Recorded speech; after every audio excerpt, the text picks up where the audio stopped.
October 7th, 2024, 6 o'clock p.m. This is our first Monday night commissioners meeting. So that's been a change for the county. I ask for you to silence all your phones, electronic devices, and stand for the invocation. Mr. Blue, if you mind doing that for us, and remain standing for the Pledge of Allegiance. Bow your heads in prayer, please. Dear Heavenly Father, we thank you for this opportunity to come and gather as a community to help guide the decisions that are going to be made tonight. We thank you for your mercy and for your blessings over the last couple of weeks with the weather. We appreciate the mercy that you have shown us, and we ask that you continue to watch over our people, watch over our families, guide us in the way that you want us to do, and let us do all things in your Son's heavenly name. In Jesus' name we pray. Amen. Amen. I pledge allegiance to the flag of the United States of America and to the republic for which it stands, one nation, under God, indivisible, with liberty and justice for all.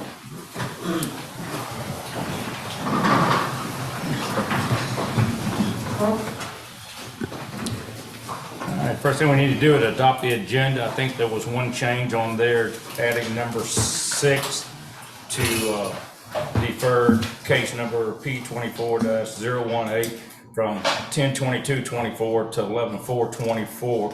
If there's not any other changes, do I have someone who wants to make a motion to adopt the agenda? So moved.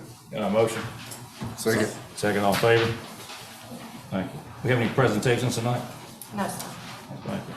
Mr. John, finance report. Mr. Chairman, Commissioners, in front of you at the bank balances as about 4 o'clock today. All the funds are holding steady. There's no concern of finances on any accounts. The September loss, SPLOS, and T-SPLOS allocations all came in. They were right around the average. The third quarter hosting and tipping fees, we should be getting those within the next 2 weeks. Your second page of SPLOS and T-SPLOS. SPLOS balance as of today is $427,000 that we can spend. And T-SPLOS as of today has a positive balance of $9,356.47. Now, on the T-SPLOS, viewing evidence is nearly completed, so we should see a little bit more revenue on the T-SPLOS once that project is completed. Board have any other questions for Mr. John? And I guess we're still in the process of that audit. Yes, sir, I got more details today, contracts, state legislation that he sent over. I just got to review and look through it. To me, it looks like there hasn't been anything done since 2023, so maybe time to go back to the negotiating table again. But I'll have an answer at the next board meeting for you. Good, thanks for working on that. All right, we'll move right on into department heads. Any department heads to speak tonight? We don't have any here, but we had the cotton fair this weekend. The animal shelter was able to adopt out 22 dogs and 8 cats. Wow. So that was a big help and blessing to the animal shelter. They've been really overcrowded for a really long time. So fire, EMS, they had 10 contacts during the cotton fair, transported 3 people. Other than that, everything went really well, really smooth. I think that's it for department heads, isn't it? Yeah. Yeah. The 8 cats were adopted at PetSense. The 22 dogs were adopted at the fair. That's fair, okay. Awesome, good job. All right, we have somebody signed up under citizen comments. Yes, sir, Mr. Mike Testa. All right, well, Mr. Mike, before we call you up here, I'm supposed to read this off. Speakers must contact the county clerk at Stevens@Meriwether County, Georgia, meriwethercountyga.gov on or before the dates and times listed below in order to be placed on the agenda to speak. Speakers must provide their name, address, and topic they wish to discuss. For the first Monday of the month, the 6 o'clock p.m. meeting, speakers must email or call before 5 p.m. on the day of the scheduled meeting. For the fourth Tuesday of the month, 6 o'clock p.m. meeting, speakers must email or call before 5 p.m. on the day of the scheduled meeting. Speakers must direct their remarks to the board and not to individual commissioners or to the audience. Personal disagreements with individual commissioners or county employees are not a matter of public concern, and personal attacks will not be tolerated. Speakers will be allotted 3 minutes to speak of their chosen topics as they relate to matters pertinent to the jurisdiction of the Board of Commissioners. No questions will be asked by any of the commissioners during the citizens' comments. Outbursts from the audience will not be tolerated. Common courtesy, civility, are expected at all times during the meeting. No speaker will be permitted to speak more than 3 minutes or more than once unless the board votes to suspend this rule. And so we only have one person signed up, and that's Mr. Mike Testa. You want to come up to the podium there, state your name and address, and the floor is yours. Mike Testa, 482 August Circle. I live near the community of Durand, Georgia, south part of the county. The reason I'm here is partially because of the storm that was related earlier that we had a week ago. It came through the county and was devastated to many people, but in particular, we suffered a pretty big loss on our property. The 90-year-old dam, earthen dam that's been on our property well before we ever showed up, finally gave way to this storm. It was breached, and it presented a flow of water downstream that affected many people further downstream, several I've talked to. It was pretty devastating. It even, I just discovered, affected the shoulder of the Highway 194, which is under repair right now because of that incident.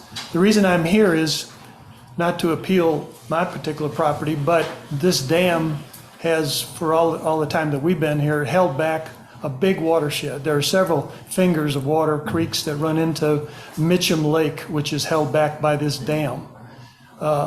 We created, while we were there, improvements to handle the water because it was an old dam, but it finally gave way. And when it did, it sent water down towards the Durand community.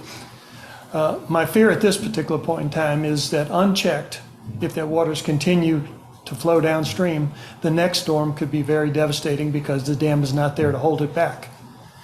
My loss personally was not just to the dam, but most of the lake that we've enjoyed, and it's been in the county for many years. That's the Mitcham Lake. It's now down to less than half of the body of water that it once was. But my biggest loss is we access our property across that dam. Our driveway runs across the dam. It's our only way to get in and out of our home. At this point, we're only temporarily able to get in and out and get to our home through a neighbor's property. They're allowed us to do that for a period of time. My appeal to the commissioners is my concern about the watershed, the dam, and also if there's any help that the county can provide me in restoring or rebuilding the dam. That it? That's it? Thank you for your time. No other citizens' comments? No, sir. Okay. Go right in. The minutes for the September 11th, 2024 regular meeting, 9:00 a.m. Need a motion to adopt the minutes? I was not here. I'm abstaining, I was not here. I'll make a motion to adopt the minutes as presented. Do I have a second? Second. All in favor? Thank you. Minutes from September 23rd, 2024 special call meeting at 1:00 p.m. Got a chance to look at it. Do I have a motion to adopt the minutes? I make a motion to adopt the minutes of September 23rd, 2024, call meeting. Do I have a second? Second. Got a second, all in favor? Abstaining. Minutes from the September 24th, 2024 special call meeting at 5:00 p.m. So moved. Got a motion, do I have a second? Second. A second, all in favor? Minutes September 24th, 2024 regular meeting at 6:00 p.m. So moved. Got a motion, got a second? Second. All in favor? Thank you. Now we go back up to the public hearing. We're at case number P24-013, request from Tricia Shelton to rezone parcel 004-016-001, 184.48 acres from RR to industrial for the proposed use of industrial warehouse. We had opened this up at a previous meeting. We never did close it. We continued it, did we not? Yes. We did. So it's still, So The applicant's not here, so I suggest we move forward to appointments at this time and come back to the public hearing. Later in this meeting? or- Yes, later in this meeting. okay, so I got a motion to put the case, continue it till after, Come back once the applicant comes here. He's in traffic, is my understanding. okay. second. So if we don't put it under unfinished business, when the applicant comes here, we'll just have to finish it, help them wait on us till we finish up what we're doing. Okay. I got a second on that? Mm-hmm. All in favor? All right, appointments. Appointments to DFAX District 1 to fill a 5-year term that will expire on June 30th, 2029. That is my district. The lady that I had lined up, some health issues, she just cannot do it. I haven't found anybody yet. If anybody in the audience knows anybody that's up in our district or that would like to be involved and serve on the DFAX board, I'd appreciate if you reached out to me, but I don't have anybody at this time. So I guess we'll just continue taking. So you making a motion to table that to the next meeting? I'll make a motion table to the next meeting. Second. All in favor? Thank you. Appointments to the Airport Authority District 3 to fill a 5-year term that will expire on October 31st, 2029. Commissioner Collins? I'd like to make a motion to appoint Douglas Piles to the Airport Authority District 3. You second? Yeah, second, all in favor? Thank you, sir. Go right on into unfinished business. Number 1, request for funding the IDA Access Drive off Meriwether County Industrial Park Drive. Mr. Chairman, Commissioners, in your packet, you have a letter from Mr. Theron Gay. You read from his action paper. Earlier this year, he spoke with the board about accessing a new industry located in Meriwether County off State Route 54 at the Meriwether County Industrial Park. They explored several options to access property, including access of the private drive at the Turkey Run landfill and direct access off State Route 54. Both of these options proved not to be cost-effective or viable options. The third option was an access road off of Meriwether Park Drive. This option was considerably less expensive than direct access off of State Route 54. Speak up a little bit. Plus, it provided access to multiple parcels of property that can be sold as opposed to State Route 54 option, which only accessed one parcel. Surveys and engineering for the project was completed and requests for bids were issued. On Friday, October 4th, 2024, bids were opened for this project. They received 6 bids, ranging from the high of $1,045,409.81 to the low bid of Southeastern Site Development in the amount of $750,034.69, which was very close to their estimated cost. The low bid appears to meet all specifications, are qualified to perform the work, and will be presented to the Meriwether County IDA for approval at their next meeting. We discussed this with the IDA and understood they would need assistance to complete this road. They looked at their funding and they can contribute $500,000 toward this road, and they're seeking $250,000 commitment from the county. The industry has already broken ground on construction of this facility. Staff recommends allocation of $250,000 towards completion of this project, and it'll come from SPLOST.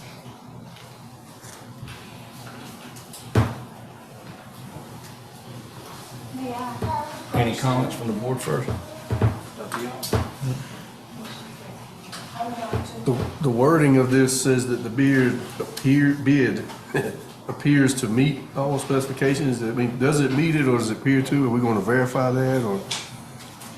From my understanding, it meets all specifications. Got that mine. I'll pass. I believe this letter was written before they've reviewed them, and Mr. Theron has actually reviewed all, and they do meet specifications. And Southeastern Site Development is the low bid and will be recommended to the IDA. Well, I mean, it appears, so most likely if this is approved, it will come in a condition of not to exceed $250,000, which means if this doesn't meet, now it's a dead project. Correct. So, okay. The wording is important. There.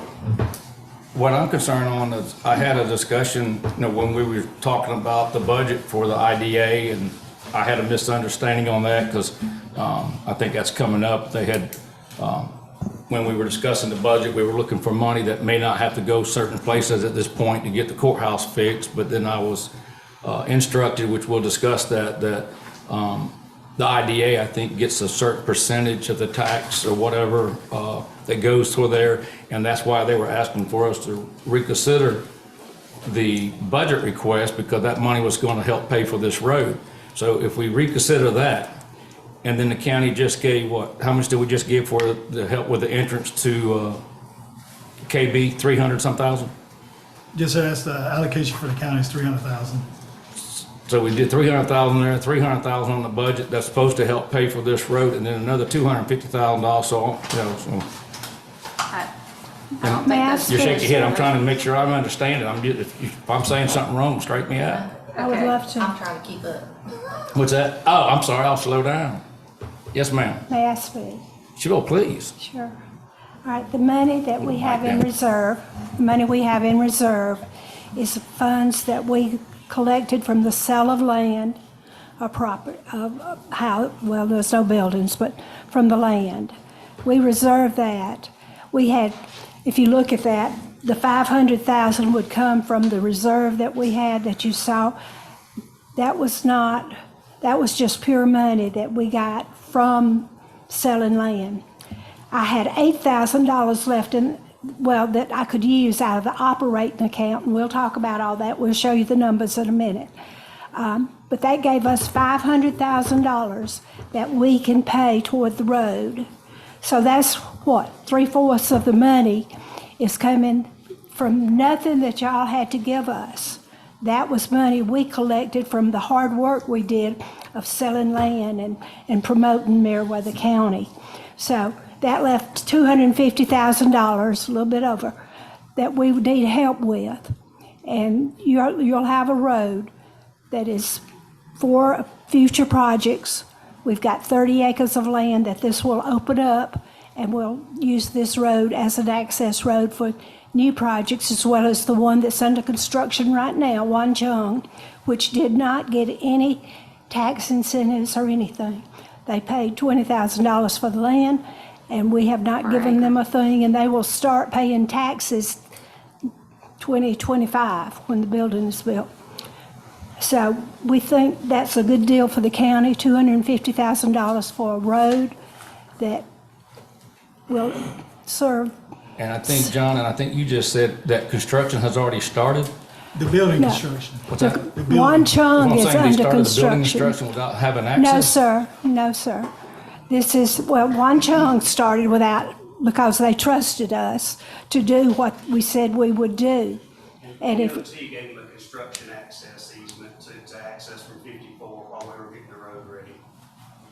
All right, but what I'm saying is, this is becoming a pattern. We go ahead and get started on stuff and get to the point where you gotta do it now and then come back and ask for it. I'm confused.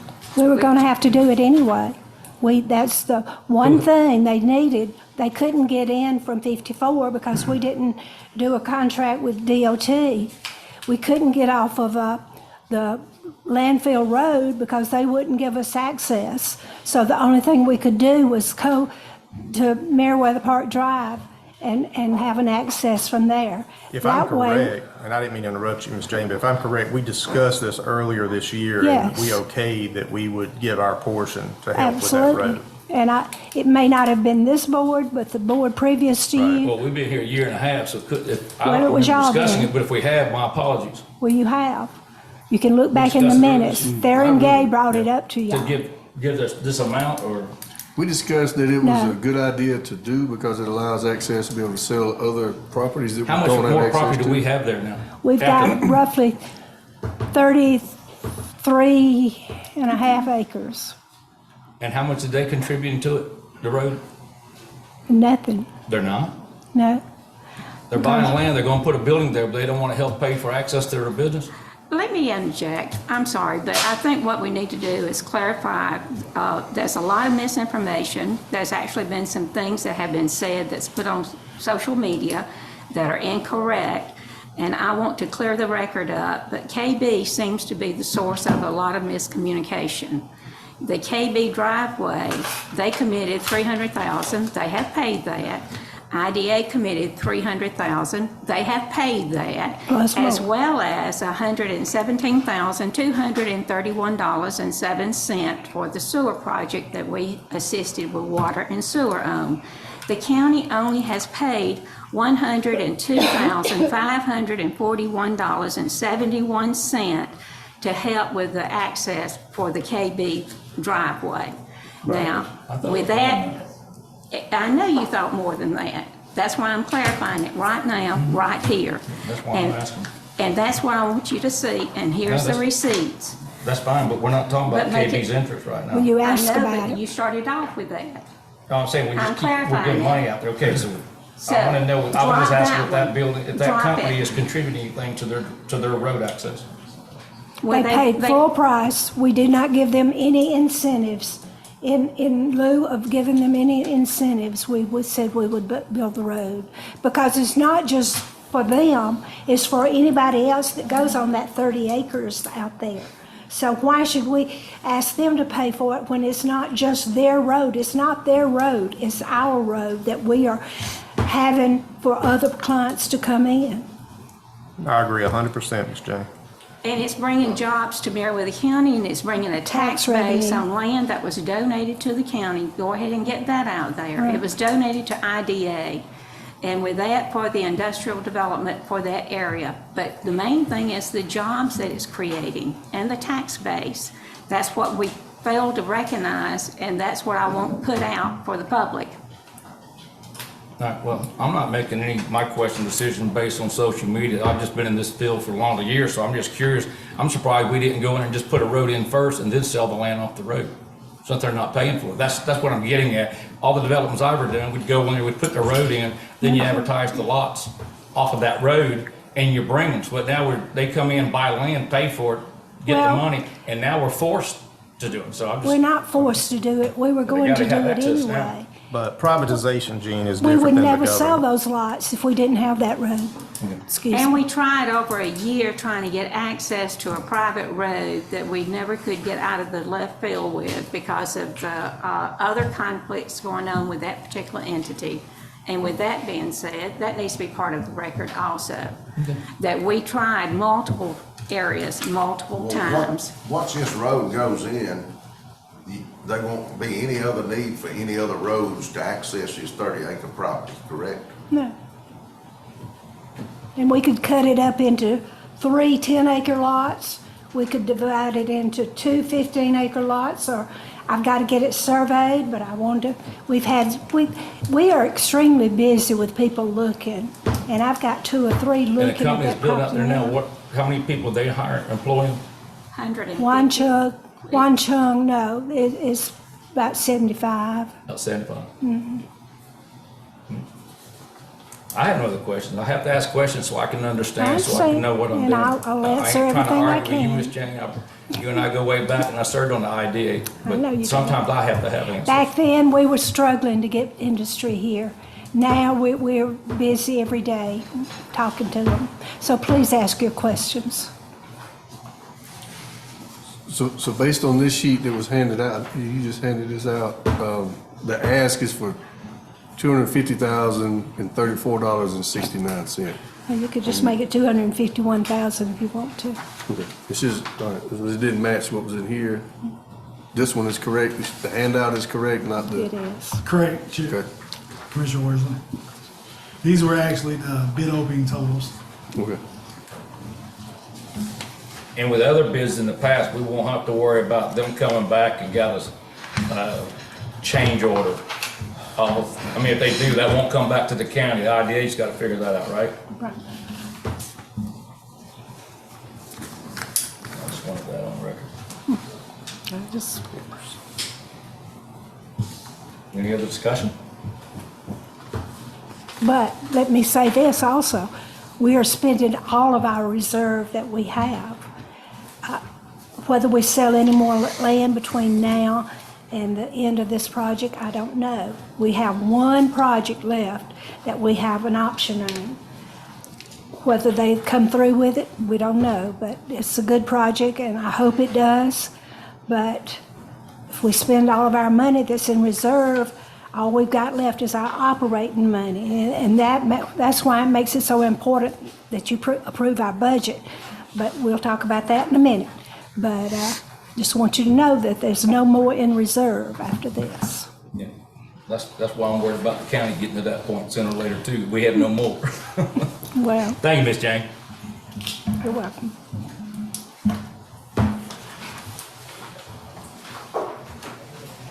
Any other discussion? That's what I was. Any other discussion with the board? I make a motion based on the previous conversation we had in prior, I think it was in April when we initiated this conversation.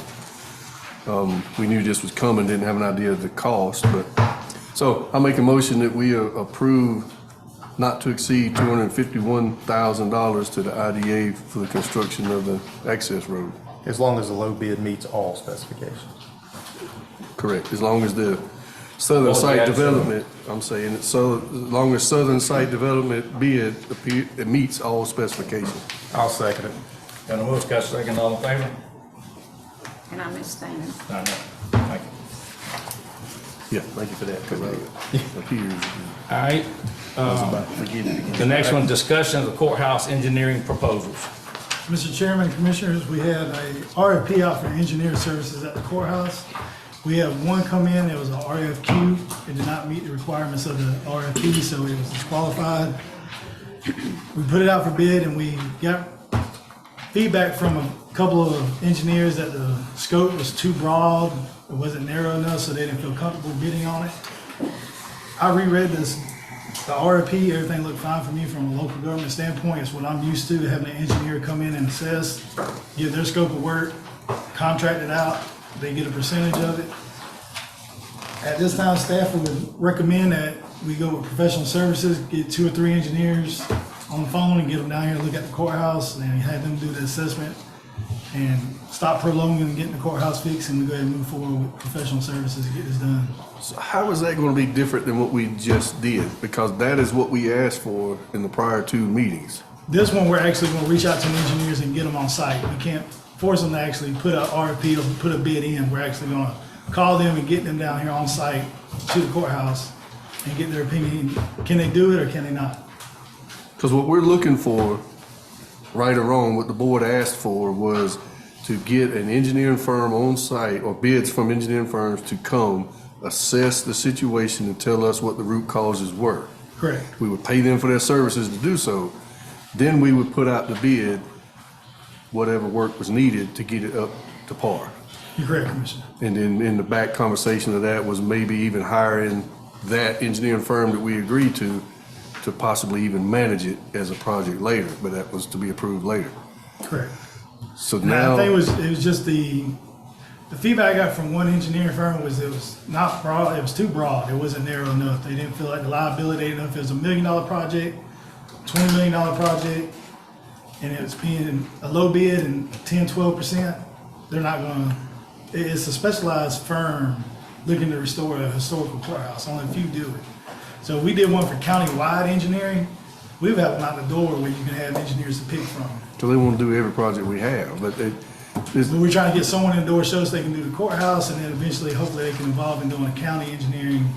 Did we check with ACCG to see if they have someone in their listings? Usually they're a pretty good reference for specializations like that. Yes, sir, So- Commissioner. Very good. We reached out to six directly We reached out engineers. directly to. That ACCG recommended? No, Because they may I have will one call specific. ACCG. Yeah, that's probably the best avenue anytime we have something like that big, because they usually do keep those individual names and all that can possibly help us, especially with historical things like that. Yeah, and it's a very limited It is. engineers that can And they actually may work be on able to stuff. help narrow that down.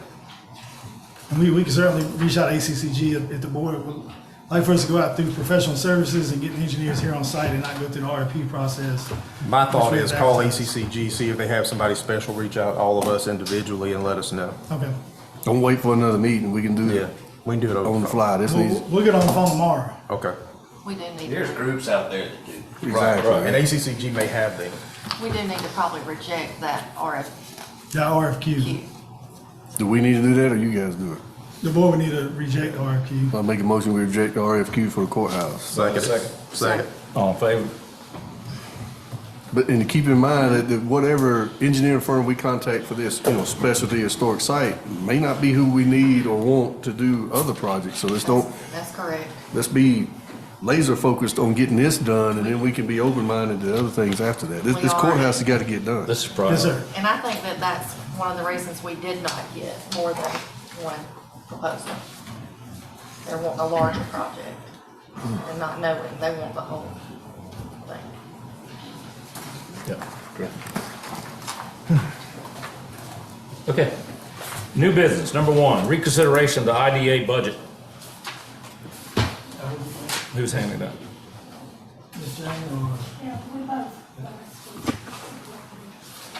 My name's Alan Parham. I think most of the commissioners know me. I'm president of F&M Bank in Manchester, and I'm the vice chairman of the Industrial Development Authority. I appreciate the appointment to serve on the committee or on the board. And really, we just wanted to recap a little bit of information. I apologize that none of us were able to be here the first time when y'all considered the budget. Due to illness, Ms. Jane was not here, nor Ms. Rosalie, and that serves with us as well. Just looking back over the years, and I've been serving on the IDA since 17. I've had the privilege of serving with some of y'all, and I know that 3 of y'all have served on the IDA, and I feel like y'all probably understand the importance of it. But just to recap, if you go back to 13, 14, and you look at all the money that the county has invested in the Industrial Development Authority from your budget, you've invested $3,437,986. And the direct ad valorem tax revenue that's been generated that is only in Meriwether Park, it has nothing to do with ad valorem that's generated outside of Meriwether Park, which we do generate and have generated. It's $4,197,594. That's a difference of $750,000 or $759,000. I think that's important to note. The IDA has been in this county for quite a while, as you all know. We've generated quite a lot of revenue. In addition to property tax ad valorem, we talk a lot about the abatements that we give and things of that nature. I mean, if you want to look back in recent history, just like you were referencing, Mr. Chairman, back in the early days, there were a lot of abatements that were given to get industry here. Well, most recently, one of our biggest wins was the expansion of Mando, which they're expanding 150,000 square feet, I believe that's right. It's a $250 million project. There'll be an additional, they currently have 425 employees, there's going to be an additional 315 employees added. I mean, they're not going anywhere. Wan Chan that we just spoke about, we did not give any abatements because that's a smaller tier industry. I mean, we're already here. Now that the park's established, we're attracting the industry. That's a $7 million investment that we will begin to tax day one as soon as construction's over. 75 employees, they make injection molding products. KB Auto Systems, $35 million investment, 100 employees. Don Juan, which is one of our first wins out there early on, which made me really proud, thinking about Kip Purvis and thinking back to those days when we got started before his time Ms. Jane took over. They're expanding to 75,000 square feet. House Autry is going to double their size, which that's a story too, because for those of us that know the history on that building, that started off as Gustav Vigard, which was a steel mill. They redid steel mill, and we lost that.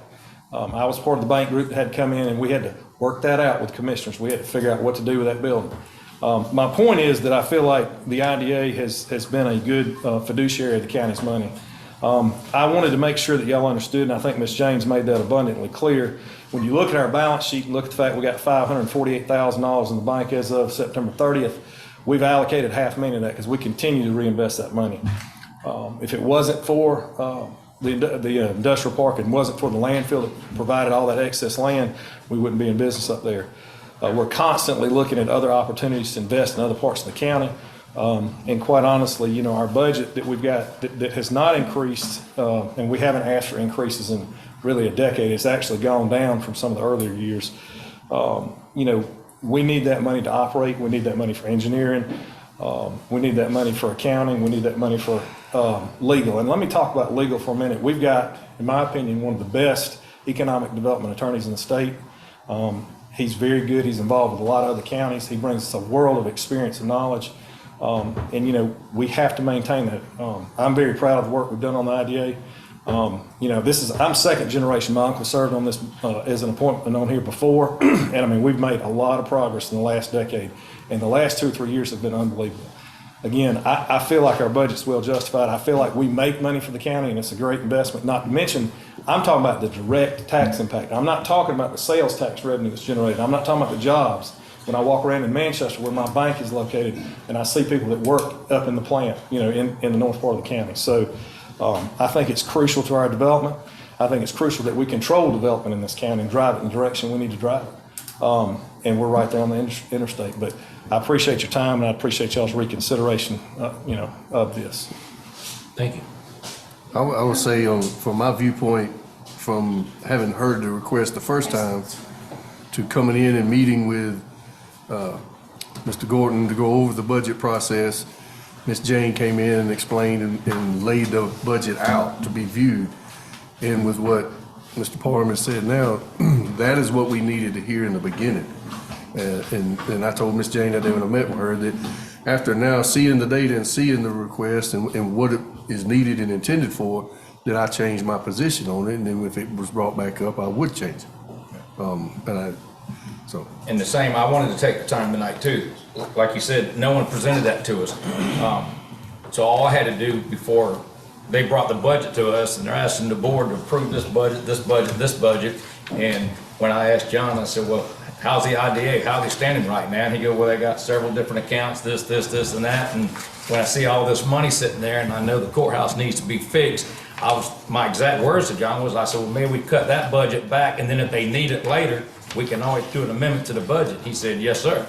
I said, okay. So I was just trying to focus where we're gonna put some money to the side, because it looked like to me they had quite a bit of money, but no one was here to explain that allocated here, allocated there, and so forth. So, I had to make my decision based on, okay, right now, we're gonna hold back $100 and some thousand to help pay for the courthouse, and then we'll deal with that later. So again, like Chairman Worthy was saying, Commissioner Worthy was saying, that's what we based our decisions on. And then I have been told or explained to that there's. And chewed on. What's that? And chewed on. Oh, well, that don't matter to me. But well, that gets us next question. I was told that, there is an agreement and so much up to $1 million or something is supposed to go to the budget and so forth. If it is, it should never even have to come to us for approval because it's on there. But with that being said, there should be some type of IGA between the county and the IDA. And I've asked for copies of that, and nobody seems to be able to produce one. So if there's not one, I think we need to have one. It's an authority, there's no. They don't have to have IGA? No. Well, I was explaining it was supposed to, so. I gave John the rules for authorities using the 1 mil. Right. And it is up to 1 mil. 1 mil. Yeah, we don't have to do one now. Yeah, don't say we have to, it says may up to, I Right. knew we wasn't forced to do that, but I'm just saying, I didn't know if we had to have an agreement between us, but that's fine. Let me interject and all, because in the ACCG handbook and all, we have a whole section that's defined for economic development. And what was the code, y'all were looking it up for me and all, for the state legislature when this was enacted it was in the 1970s, because we found the opinion letter. Yes, ma'am. But if we've got that, let's make that part of the record where it is actually set up. A state legislative action was done to set up Meriwether County Industrial Development Authority in the 70s. And then there's an opinion letter on the 1 mil that goes back to, and help me remember who was the attorney that Lee, Daniel Lee gave the opinion. Maximum of 1 mil. Absolutely, but with that being said, that establishes the authority, and you cannot arbitrarily do away with an authority without going, correct me, I'm legal here, you cannot arbitrarily do away with an authority without legislative action with the state, right? Well, Or governor. that's a loaded question because, A governor, or there's like 2 or 3 different ways you can do it, but well, I can talk as long as you want because there's constitutional authorities which are created like you're talking about. I don't know about the IDEA. We are a Yeah, constitution. sure. And We're one of the older And then they ones. have to be readopted when they readopt the 1983 Constitution. And then you got statutory authorities and all, and so I'd have to read the because the statutory, the constitutional authorities have their own each one has their own laws. And then y'all don't have a state development authority, do you? No. Yeah, a statutory development authority. But I don't think there's been any consideration or question about disbanding the authority. So I don't know why we. No. well, that was on social media also. Well, Just I'm do not- away I'm- with it, and there again, I people didn't say don't that. know I what they're was talking asking. about. Do we need to have something? If so, we need to put that in place. Well, if before- you were going, I don't know about the specifics, but if the board wants to pledge 1 mil, I would recommend that be in writing, so we're not doing this right here, going, well, I don't know. But like you said, it states it may be up to 1 million. I just had, I was. I guess as long as they're not coming in asking for more than the 1 bill, we shouldn't have to go through this again. Let me explain that the years that we got the 1 mil was from 2013 through, looks like 2017. And there were a group that was trying to disband the authority then. I was not here, but I've heard all about it. And some of the people in the community did not think we needed an authority. And they tried to take the 1 mill away. And so I think they finally did, because I came in 2011, and this to me looks wrong, because when I came here in 2011, we only had the 294,000, but prior to that, they were trying to take that away, and I don't know. I think the deal was we'll do away with it and just give you 294,000 at the time. Who knows? I mean, nobody's here that was here then. But we only last year asked for a $6,000 raise in our monies. And certainly Well, I thank you, and I understand the purpose of IDA, and I served on it, and I enjoyed it, and I know we need industry and businesses and so forth. I'm not anti-business at all. If you were, I would be very disappointed. I'm still a rookie up here, and if I don't ask questions, and I'm told I'm supposed to do it in public meetings and keep it all open and ask questions and not behind doors things, so I'm educating myself, and I learn, and I listen, so thank you. Well, I mean, you learned a lot when you were on it, and you were very supportive. And the balance sheet in there shows that money we were talking about for the road. The reserve was in 2 accounts that amounted to 492,000, and then I added 8,000 to it out of our operating funds, so that we would have $500,000. So we certainly ask for your support on the budget. Okay. Thank you, Ms. Jane. That's all I'm gonna say. If there's no further discussion, do I have a motion from someone here at the board to reconsider the IDA budget of the remaining balance of the $300,000 that's requested? Yeah. I make a motion that we continue with the 300,000. But the difference, Increase from 120 to Yeah. 300. In the difference of what was already allocated to the initial request of 300,000, to allocate that difference. do I have a second? Second. All in favor? I'm abstaining. I understand. And Commissioners, that amendment will be at the next meeting. What's that? That budget amendment will be presented at the next meeting. Right. Thank you so very much. I appreciate all of you. Thank you, ma'am.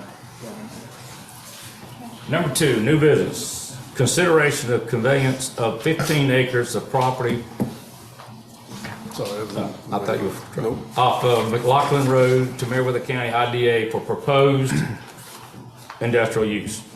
Yes, sir. All of those properties that have been sold out there have been transferred to us, because if y'all try to do it, you've got to put it out for bid. And back in the day, before y'all, they decided that they would just transfer that property to us and let us sell it and give the money from the proceeds from the sale back to you. And on this particular one, it would amount to $97,500 that you will get from the sale of that land. It's a sale to Daniel McCoy. I think all of you know Daniel. He's sitting here with us. And we have already been told by someone within the county department that it was okay to sell that land because we had done every other Well, that was one. going to be my question, is I understand that y'all have already surveyed the property, Yes. but I don't remember the board having any discussion or approving selling the property. So why would we go ahead and survey it and then bring it to us? And I understand there's a closing setup and everything, but I don't recall having a discussion to sell, for the county to sell that piece of property at this time. It was Well- brought up in executive session. I It don't was know. mentioned, but that was it. Mentioned or whatever. Well, don't know. Mr. Gay is not here to defend himself, but Mr. Gay met with Daniel on the very first visit that he had here, and he was looking for about 15 acres. And we looked everywhere else. He's also buying 5 acres from our industrial park. That 5 acres is not enough land to do everything he wants to do. He wants to build a corporate building on the 5 acres. He wants to use the 15 acres for his equipment and So is there, lay down yard. is there a drawing, where's this piece of property at? Well, I didn't bring it with me. I mean, in reference to, I think, If because you we're talking turn about on- doing a park back here and so forth. Where is this laying? We moved over from the park that you're planning to build and moved on down to the line where the park will be and marked off 15 acres. See all that in the map. And I can show you, I don't have, I'll email it to you if you want me to. But we had it surveyed to make sure we knew where the 15 acres was, because that's the last parcel in that industrial park that we can sell. There won't be any more. And we didn't want to interfere with the park. And Mr. Gay met with us and said he didn't think it would be a problem because we had already done everything on the left-hand side of the road. There's no more left over there. And this Oh, we don't have land on the left side? No, sir. It's all been sold. And so, I remember. You mean north of McLaughlin Road? sir, north, well, I guess. Property north of McLaughlin. When you turn onto McLaughlin, yes, everything on the left side of the road, from the animal shelter all the way down, there's, it's all the concrete company. Mr. Caldwell bought all that. It's not showing that. Well, Yeah, they're actually building now more with that concrete company on McLaughlin. I can show you, I've got the maps and surveys. But this is the only thing, we haven't sold anything on the right side of the road. This would be the only one, and the only one you've got room for, actually, on the right side of the road. And this which would area be is south. zoned for this, correct? Yes, it's already zoned industrial. Is this the And, map? I don't know. I didn't bring a map, I should have, but I didn't. I will email It's you all showing at that. the end, directly across from the property here, in reference to the 15 acres, it's showing it. That property is available too. It is all allocated to Mr. Caldwell. So they call it Georgia Concrete. and- Allison, pass that down. Can she draw on here what we're asking for? 'Cause I mean, I'm, And we say allocated. Where's it at? Either he's Well, that's buying or right. he This, bought. this right here is in. No, that is still the That's the concrete. concrete place. They're buying that. They hadn't bought He's saying it. this here's Wait, all. what, no, no. This is wait a over minute. here, Wait a minute. 15 acres. See, here's McLaughlin. This is the land, this is the This is the part- 15 this is- acres here. Right, that all I'm the just way saying, back I there. think we need to stay on this side, and get all that sold up before we start on that So- next That side. has been sold, it won't, there. it won't show up on the map till the first of the year. What's that? It all has been sold, but will not show up till 2025 whenever they update the system. Q Public's Q not Public's correct. not gonna It's update. not updated. Q Public's not been updated. So this is all. Any sales are reflected as of January 1st. 15 acres. Is it the whole road line right there? It's the It frontage is, yeah. to the boundary. So who sold that? Wouldn't it, The county sold all that, Mr. Collins. You saying The it's- county sold all of the You're saying it's property. fine. They got all the money for everything that was sold out there. Who sold it? well, then why wouldn't you go to The the county very end sold right it. here We and go down acted and as have the all that agent and for still the save us road county. frontage right there? Because the county cannot sell the land without putting it out for bid. And when you've got a specific client that wants it, there's no need to put it out for bid. They give it to us, ask us to handle the sale. We take the money, transfer it back over to the county. We don't keep a dime of it. Yeah, I know, but when was all this done? Over the years, I mean, No, like, when was the price, what's the price per acre? $6,500 per acre for all of it. For all of it? Yeah, there's no For water. 15 acres? For no water, no total, no, 94,000. That's what I'm saying, how much is it per acre? $6,500. And it's an industrial land? Yes. It's, No well, it's not industrial No out there, Mr. infrastructure. King. There's no water, There's no no, sewer. I no understand that. manufacturing at all. These are service-type businesses that are out there. You've got a dog, DOT's got one, the wish we dog had. shelter is one, and then the concrete plant takes all the rest on the left side of the road, on the north side of the road, as you call it. I On the know, but right- just land out here in general was selling for $65,000 and $70,000 an acre just for farmland. Well, And this will eventually have infrastructure if we run, I was gonna ask, I'm just you're not asking. gonna have a run. We don't have a big map here, but they're saying it draws from here to here, this whole road frontage here. Yes. Wouldn't it make more sense to come from here straight down It- and still it's keep not- us roads, more road frontage for the county? It still keeps going. No, you can't. Goes on. McLaughlin goes on. I know. Yeah, but he's saying Our for line's us right to here. have road This access is to our this property property. here. The green line. So he's taking, Doesn't See, the we park don't go take down up like that. 25 acres? what's that? The park takes up like 25 acres. I'm not That's what I sure. remember from the I'm not sure. I mean, it's a big chunk. But I mean, just like now, you come in before us and ask us for consideration to sell it. I hadn't seen you come before us to ask for consideration to sell James Caldwell all that. I mean, if y'all are selling our land, Y'all set ID? the price. what's that? The price was set by the county, not by us. Set by who? Mrs. Farringay. Well, I can't, I I can't would speak think for the board him. should have involvement on selling county land. He has always been involved in every one of those sales. And, because nothing has changed from selling it to the concrete company But or that's- DOT, they were all sold at the same price, to be fair. Right. I didn't know that neither, but sometimes it's time for change. Well, Mr. Gay's not here now and probably will not be back, but all I can do is tell you that he was Yes, ma'am, I know involved you're in just every one of presenting them. it. Yes, Ms. Jones. Oh, Ms. J, let me ask you something. Commissioner Worsley and I were just talking, and I'll bring it down there for you. There's a couple of where these properties are, here and here. There's a cut through. Yes, I mean, it's all of it. access. It's not. That was put on the map, but there's no picture. Would there be a way that we could do access to where we could get to the rest of the property back here? Sure. That, I mean, does he need 15? Can he do 14 and a half and then we still have access? 14 and a half. She'll go to here, okay? See, there's a cut off here.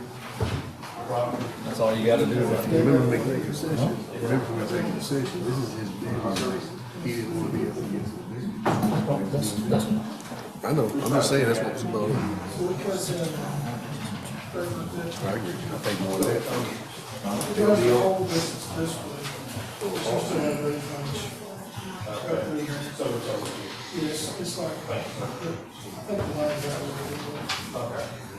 So we had it drawn wrong.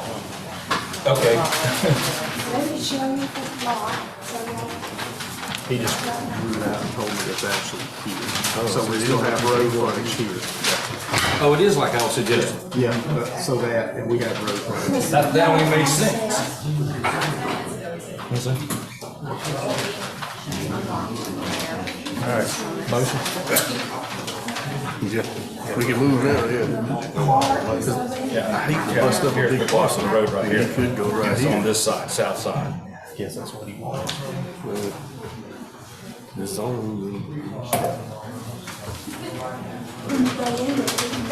Oh, it's gonna be like this right here. I understand, yeah. Even though the writing is upside down to you, but I go to McLaughlin Road, north side, south side, north side. Oh, this is on. South side, so the road's got to be on this side. So, yeah, we still have road frontage. So he's just cutting like that. So it's on an angle, like that, but it is going from front to back. Like that. Makes sense. First of all, what was, All right, let's move. And that way him and his daddy merging all together later. So how many acres really? well, part of this, you're saying. Well, I'm showing he's bought 23 acres. He owns 30-something acres. I'm okay with it. Let's move Well, he on. don't own this, yeah.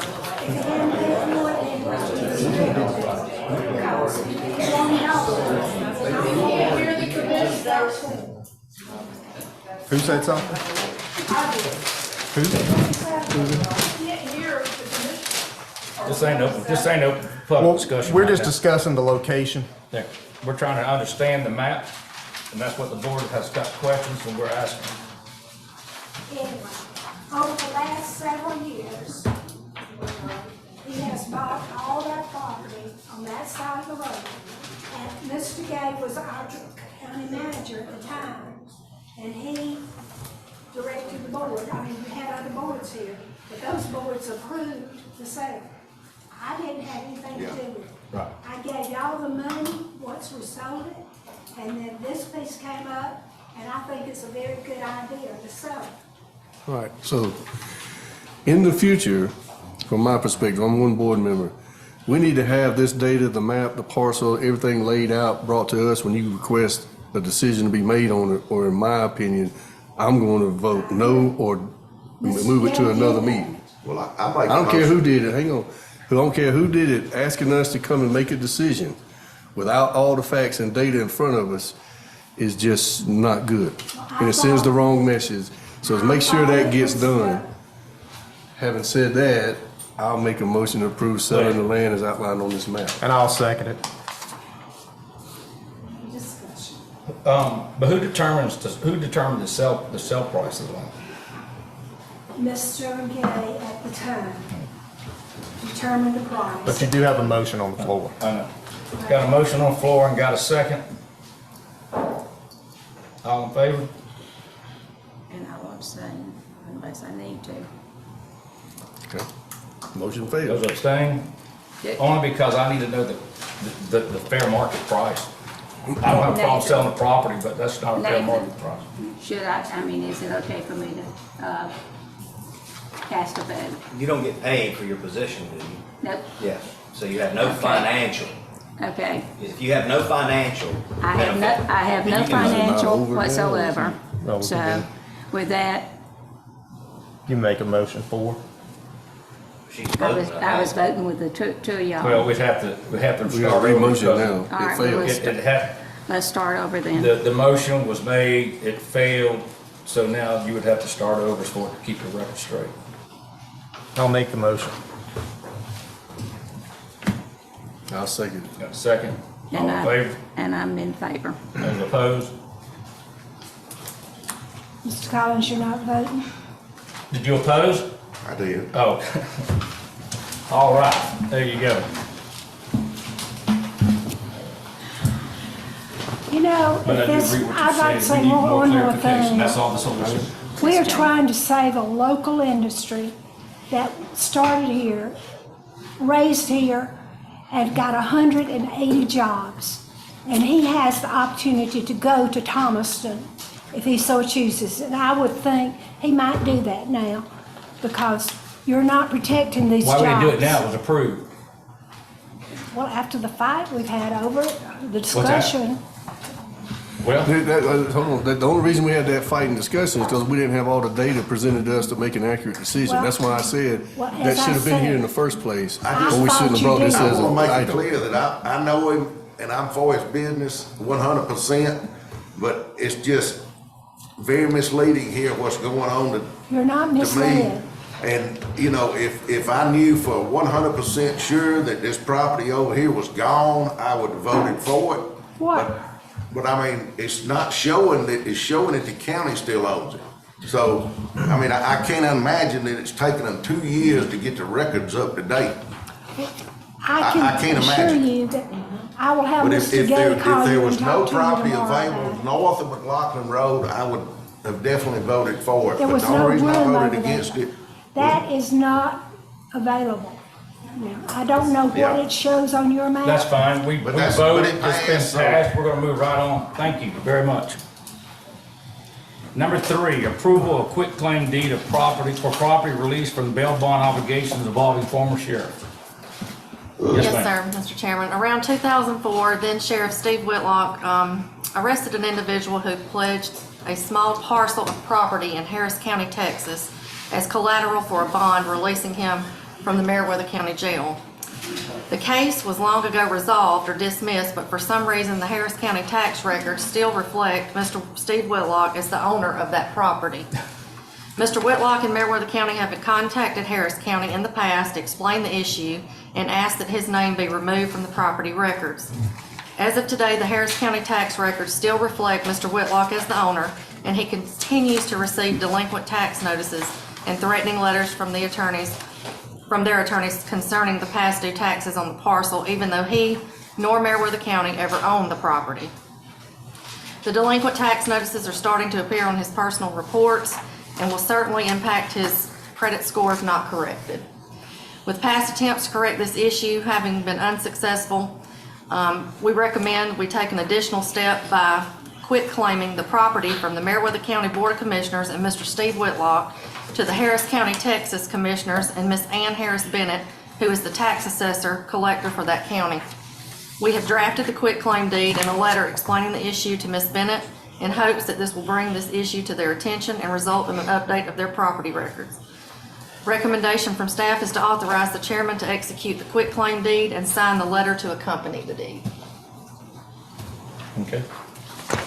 And then we need to put that in a form of motion. Yes, sir. Do I have a motion? I make a motion to approve the quitclaim deed to Harris County, Texas, and allow the chair to sign. Second. Got a second, all in favor? Thank you. Number 4, resolution to approve the establishment of the position of Associate Probate Court Judge.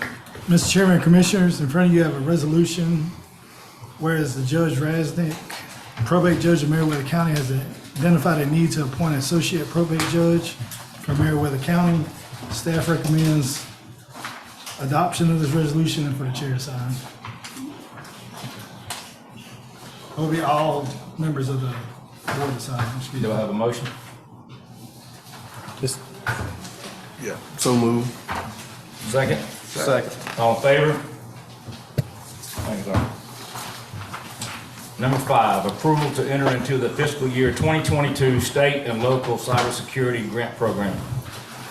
Back in 2022, before I got here, Skip Richmond, the previous IT director, applied for a grant. It's through, it's a federal grant, but it's processed through the Georgia Emergency Management Agency. Towards the end of last week, Wednesday, Thursday, something like that, I got an email saying that we were awarded this grant. It's $131,250 to go towards cybersecurity for the county to beef up our, protection, that kind of stuff. It does have a local match of 10%, which is $13,125. Now, I have that money that I can use in my professional services line item, so it wouldn't be any additional funds that I'm asking for from the board, but we do want approval from y'all for me to be able to spend that additional 10% match, and then it will require the chair to sign. We also need to have legal review it and make sure that everything is all fine, well, and good before we actually turn it in and sign it over, so. That sounds good. I just want to make a motion to do that and have legal. Well, let me ask a question. Does it only go for a year, or how long does this upgrade? Yes, so we have a year to spend this 130. But when we spend this money, will it be? I do not plan on buying any subscriptions, anything Okay. like that that's going to carry over into the future. It'll all just be infrastructure upgrades, one-time price purchases. It Okay. won't be something that we have to keep on spending year after year after year, so. Okay. Any other questions? I make a motion to approve this with the match coming out of IT after legal has reviewed And I'll allow the chair to sign. and allow chair to sign. I second. Have a second, all in favor? Thank y'all. Thank you. Number 6, this was case number P24-018 to deferred from the 10/22/24 upcoming meeting to 11/4/24. I need a motion to defer that case. So moved. Second. All in favor? Thank you. All right, so we're going to go back now to public hearing, case number P24013, request from Tricia Shelton to rezone parcel 004-016-001, 184.48 acres from RR to I for the proposed use of industrial warehouse. I need a motion to go into this public hearing. So moved. Second. Got a motion, got a second, all in favor? We are now in the public hearing. Good evening, everyone. This was continued over from the end of September. This is a case brought to the planning board by Mr. Valentine. He's with Hillwood. During that meeting, several spoke and had several questions that were asked, and we did get answers for those questions, as well as some more research done for the property itself. In your package, you do have 12 questions that are in our ordinances that have to be answered. And I have gone over with Mr. Gay and legal on the answers to those. They're in red. I'm not going to read every one of those off to you, but I am going to read staff recommendations, which is in green. Mr. Valentine is here, and I do believe you got some letters for support as well, and you do have people here to speak for and against. Staff recommends approval due to the answers of the above questions and the requirements per the ordinance and per the conditions listed. The conditions listed are: 1, must be box type lighting or other methods to minimize the casting of lighting on adjoining properties. The goal is to reduce the impact of the lights to other properties and homeowners in the area. That was one of the requirements. The property must be served by the Water and Sewer Authority of Meriwether County. Cost of the construction to connect to existing water and sewer lines shall be the responsibility of the property owner and developer. So Water and Sewer has agreed, and so has the developer. The owner/developer will be responsible for any tap fees associated with the connection, as well as any sewer capacity or recovery fee. The owner and developer must provide at their cost access to the property with a driveway from SR 54 meeting the GDOT requirements. Use of the property shall be limited to those businesses meeting the definitions of a light industrial as described in the Meriwether County Code Ordinances Appendix A, Article 3, Section 3.1 of definitions, and complying with the Appendix A, Article 14, Section 14.1, uses permitted. Owner developer shall comply with all requirements and of Appendix A, Article 14, Commercial Industrial Park, unless other zoning conditions supersede the requirements under this article. All stormwater runoff from the project shall meet the federal, state, and local rules and requirements. Industrial pretreatment of all sewer mitigation. Applicant agrees to meet with Meriwether County Fire Department, and he has, to address all fire protection concerns, including but not limited to the ingress and egress of the fire apparatus, fire hydrant locations, and accessibility, water supply, fire and fire sprinkler system. Developer shall work with the fire chief on the emergency plan, fire escape, presence of hazmat materials, and other concerns that may be expressed by the fire department, the sheriff's department, or E911. We did meet with Danny, the fire chief, and Mr. Mitt, the fire marshal, and their notes are in your packet as well. The developer does agree with all stipulations the fire marshal has put in place. One of the things that was also asked was in reference to the comprehensive plan and future use for this property. A copy of the comprehensive plan is on the table in front of all of you guys and for everyone to see. This is an area that is the guidelines for developing industrial. I had spoke to several people after being asked this question. I even spoke to some of my zoning administrators that's in my Gaza with me. One of them in Brookhaven, and they were sued for not following the guidelines of their comprehensive plan and industrial development of a warehouse. I also spoke to Three Rivers, and Three Rivers told me that while the comprehensive plan is a guideline, we are to follow the guidelines in future developments. In counties such as Carroll and Butts counties were also sued for not following the guidelines and comprehensive plan. That we put a comprehensive plan in place for future growth. And if we don't use that plan as a reason for the future growth, then we have no reason to bring other industry or other even commercials into the County. As you see on the comp plan, even your small cities have areas for larger growth outside of some of the bigger cities such as Greenville, Manchester, Woodbury, and then your small towns have small commercial growth. And we use this plan for those commercial growths as well. So with that being said, recommendations from the staff is for the approval of this 184 acres for industrial use.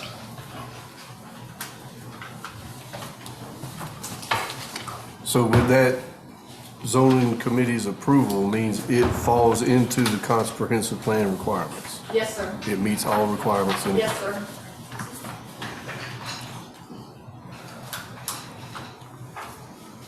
I'll share my viewpoint on a few things. I served on the IDA a while back, like Jane said, a long time ago, and I helped a lot of that stuff that's out there, and it's been great.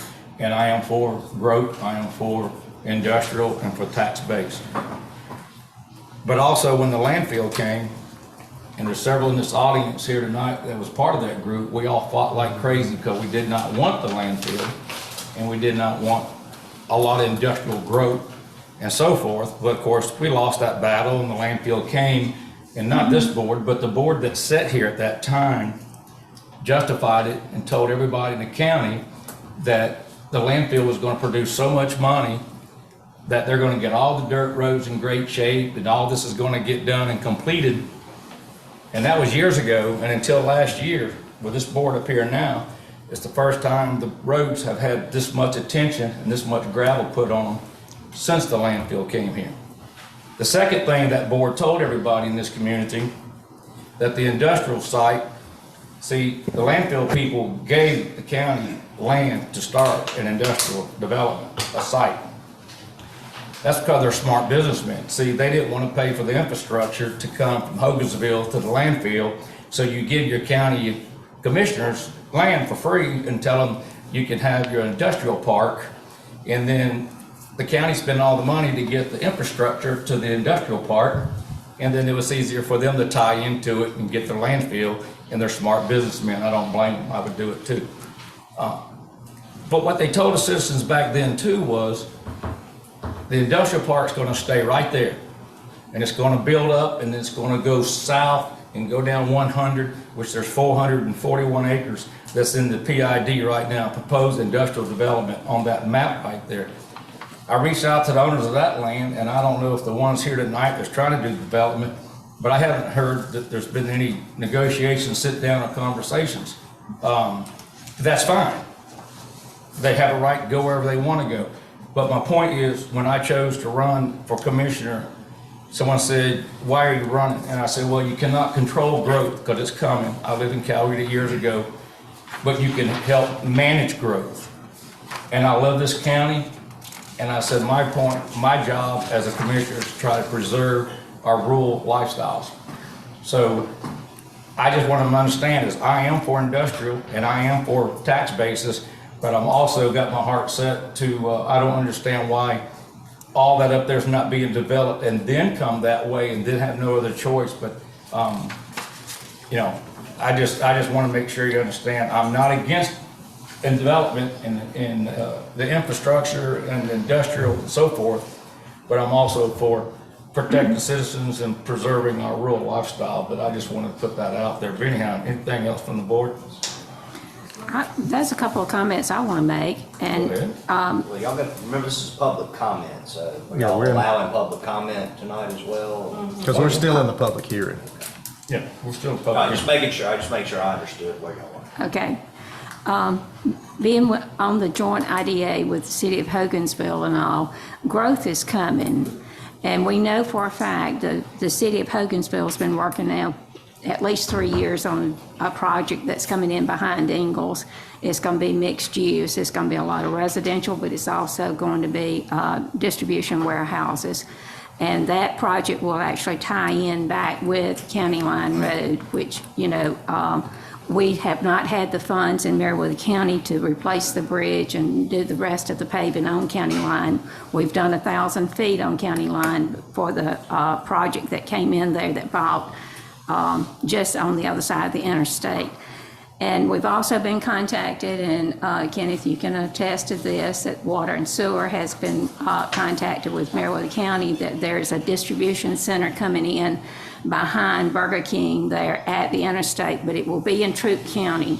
Meriwether won't get any of the tax revenue off of that at all, nor will we get anything off of the one coming in behind Ingalls. This is an opportunity for Meriwether to actually build, and I did ask, and I want to make sure, and either the developer or somebody can confirm what the tax base will be for Meriwether County if this comes in. Right now, you're able to collect a total of $7,000 a year as is. Once the 2 warehouses are put on the property, you will increase it to the minimum of $1.5 million in tax base just for the buildings. That does not include the taxes on the equipment nor the products sold. So you're looking at over $2 million in tax revenue alone per year. Per year. With that being said, also explain to the public that where the industrial park is and KB and how those lines adjoin across from each other from 54, please. If you were to lift the road up off the southern right corner of KB and the northern left corner of this property would actually touch. So you're basically right across the street from industrial, and you've got a lot of parcels that are industrial across the street from it. Okay. At the last meeting, I had asked, did we get something from a traffic study from GDOT? Mr. Valentine had done a traffic study on this. Where's that at? Mr. Valentine is here. Huh? Mr. Valentine is here. I mean, because that was another concern folks were having, and I had, how are we gonna handle the 600, 800 trucks a day? When they're cutting through County Line Road, Forest Road and Long Oak Road, they're cutting through there. They would also cut through now. 100 had we do this on 100. Huh? They would also cut through 100 if we did on 100. Well, You my can thing, I got one thing first. Go ahead. Before Ms. Valentine speaks. I'm looking on this comprehensive plan, and up in the northwest corner of Meriwether County is all purple. It says down here industrial. But is all that land used up for industrial? That's my question. Some of that's been reversed back to residential per the request from the owner. Other than that, yes. Maybe we need to explain in this, for clarity purposes, now, when the land was donated from the landfill, they were, it was zoned as industrial, the land up there on Sewell. They, when any time that we've tried to sell the land, Shane helped me out here and Alan, when we tried to sell the land, we got caught in the little one word, it cannot be residential or whatever. There was something in that because of the way that it was donated. It is considered industrial. That's But why I mean, it's purple. this map was done in 2018. Landfill's been there a lot longer than that, hasn't it? Yes, but this is your comprehensive plan that was This proposed. is projected. This is not a zoning map. No, It's what? It's not your official zoning map. this is comp plan. But I mean, this is the plan that y'all This is the plan that you say you gotta go by. striving to achieve, right? The land, when it was donated as industrial potential. There's no infrastructure on Sewell Road, and this is Sewell Road up here. Yeah, there's no exit ramp. Correct. Can you get one? No, they're impossible to get an exit ramp. It took 25 years to get one up in Coweta for Piedmont Hospital. But I just can't understand why you want to jump down and add other industrial land when you hadn't even used up all the industrial land you planned. You're not going to use up that land there because that is, it's not, no infrastructure on it. Well, why was it putting purple in? Who drew this plan up? Okay, when Turkey Run was established, they donated the land to Meriwether County. And their donation, it was classified as industrial, so they got a higher percentage on their Right. donation. But I'm saying all up here north of the interstate, that wasn't donated to the county, was it? No, this is just projected, could be, but we Yeah. can't have access to all of that. And most of that has now been convert back to residential for Mr. Rex. Y'all approved all that. And then there's an additional 400 and some acres that's in the proposed Not all industrial. of that is PID. And what's that PID stand for? Proposed industrial. Proposed industrial means it has to go back before the board to be industrial use, determine on the type of use it will be at the time. Right. And if that gentleman's not wanting to sell any of that land for industrial sites to be built on, it should be taken off the map, You guys would have to go through the whole rezoning process, rezoning. rezoning back to residential. So it is proposed industrial. Yes, it's PID. It's PID. That's what I'm saying. But it has to go then before the board for industrial use as to what type industrial once it's developed. He's waiting to develop it, but he hasn't developed it yet. Right, so what I'm trying to figure out is, he's got it in Cuba, he's hardly paying any taxes on it, but it gets to stay in industrial. And you're saying we'd have to rezone it to put it back, why would we rezone it if it's in Cuba?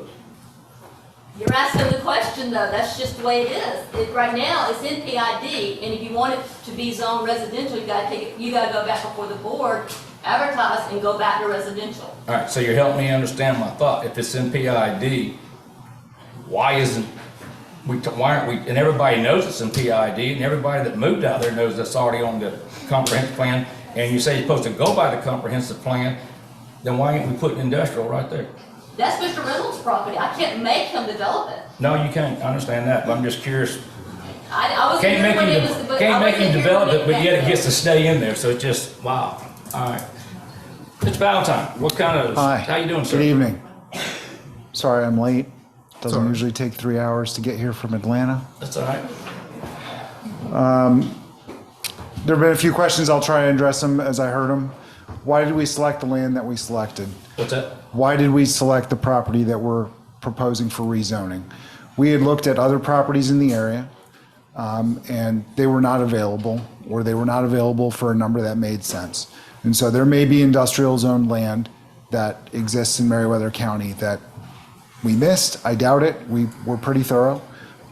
There was property we pursued, and it became clear that from the seller that it wasn't really an opportunity for us. So y'all did try to get that area I'm talking I'm about. not going to say exactly who we talked to, but we talked to several people in Meriwether County trying to find appropriate land for industrial use. The shape of this site, the location relative to I-85 make it a very usable property for industrial development though.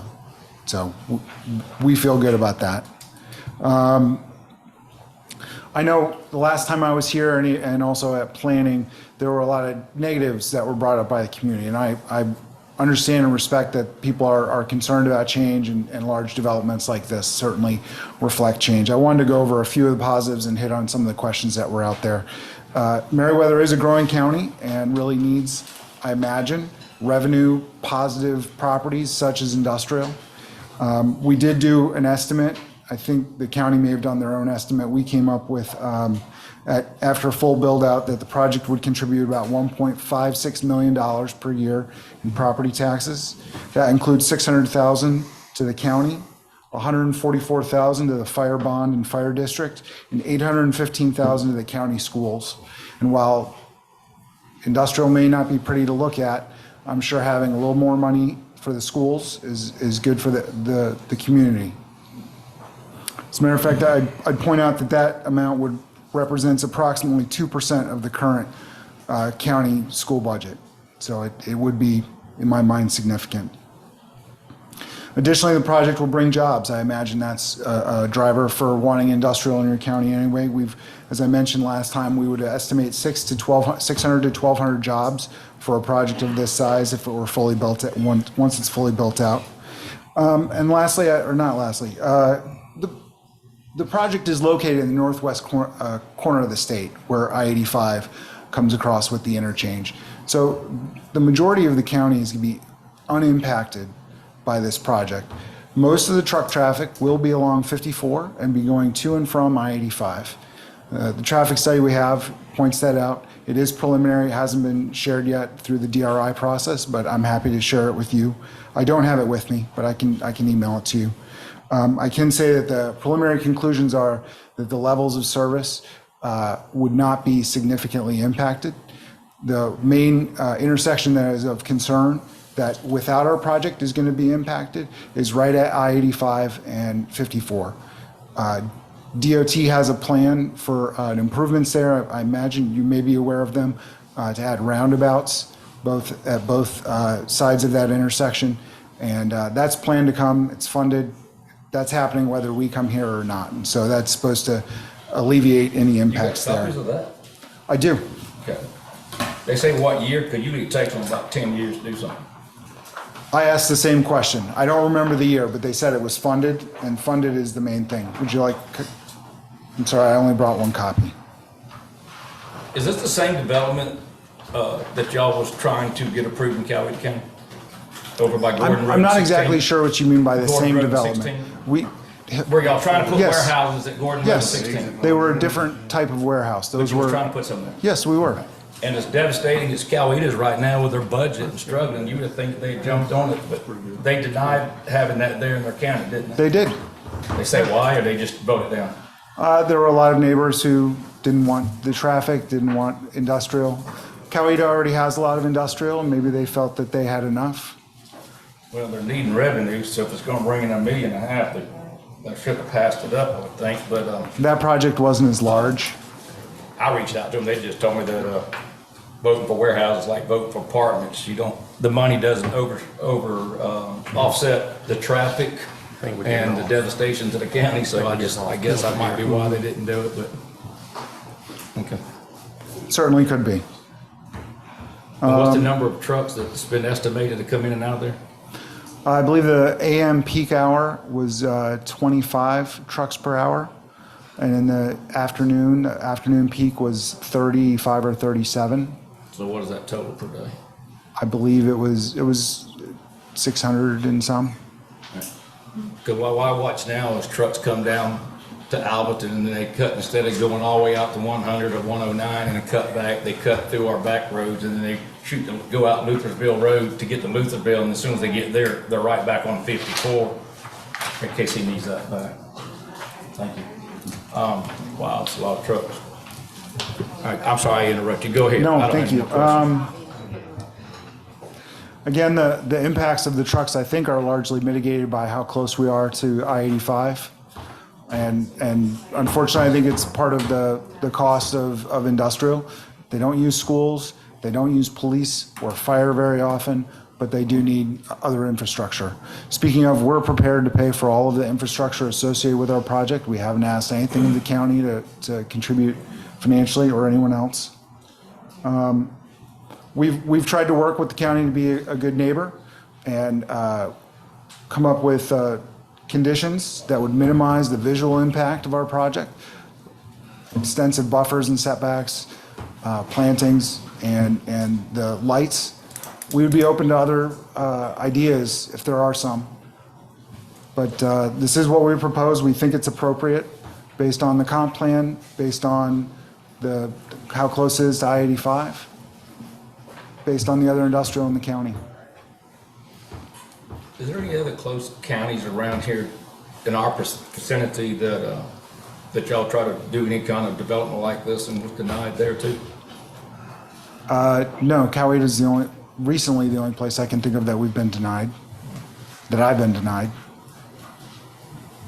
Any of the board members got any other discussion or questions asked? In this outline, it says the building overall height proposed at 55 feet. Is this something you guys provided? Yeah, that's an estimate. At the highest point, the gable of the roof, you get close to that. It's probably a little shorter than that, but it's probably over 50 based on my experience with cross docks. So Cassandra, you made a note of that this will exceed the current industrial maximum of 50 feet? Yes, whenever he comes before with actual building plan and permit, we would have to ask for a variance to allow the 5 feet. So he can't do anything without the permit, and then at the time of the permit is when that'll have to be addressed. We'd have to ask for a variance. Okay. If we were to instead build smaller buildings, they would not exceed 50 feet. Single load buildings or smaller cross docks, they would be under the 50-foot threshold.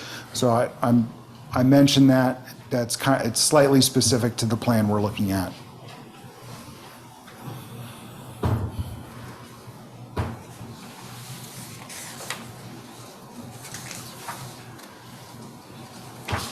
since it's an open, Yeah, if anybody else wants to speak. That's what I'm saying. But then, I mean, there's, He's got 20 yeah, minutes. One more thing. well, but We are still subject to all of the conditions that are developed in the DRI process, Development of Regional Impact, where the county is a stakeholder, the regional commission is a stakeholder, Georgia DOT is a stakeholder. So it's not like you're approving it and whatever I do is okay. I still have to potentially come up with infrastructure that's suggested by those stakeholders. And then you guys can also put stipulations. and right now you're proposing those warehouses and nothing else. That's correct. When do you plan to have these warehouses completed? The 2.1 million square feet Yeah. that you're talking about. That's difficult to say. It's market driven. The market's been So you can't difficult. tell us. I know I can't. So we're not gonna gain $1.5 million until it's completed, right? That's correct. That's correct. And it might take 2 years, 3 years, 5 years. Depends on the market and what's fixing to Yes. happen on November the 5th. That's all correct. But I'm Is sure anyone's with- business I'm exempt sure from if those? you all are willing to put this type of money into it, you're gonna try to push it as soon as possible. Yes. Yes, we're always trying to be building. If the market and the economics say that it will be fruitful. You got anything else you want to add before I ask if there's any other comments, or I'm available to answer other questions though. Thank you. is there anybody else who would like to say or speak? Yes, sir? Are we doing go to Oh, favor? excuse me, excuse me. We're doing favor or first. Okay. We're still under the time limit. Since Mr. Valentine just finished up, we'll take whoever wants to speak that's in favor. Sandra, can you hand me that sheet, please? Can we take a break for a minute? We can. We can do that in motion to take a 5-minute break. Can we do that in the middle of the you public? can just take, yeah, you can just take a break at a time, yeah. Okay. Do we need a motion, or just say we're, As long as y'all agree. Yeah, we'll we're take going to take about a 5-minute break. We'll be right. All right, we got two here that's going to speak for it. So we'll, in favor of it. So we'll call Miss Jane Fryer first. Be careful.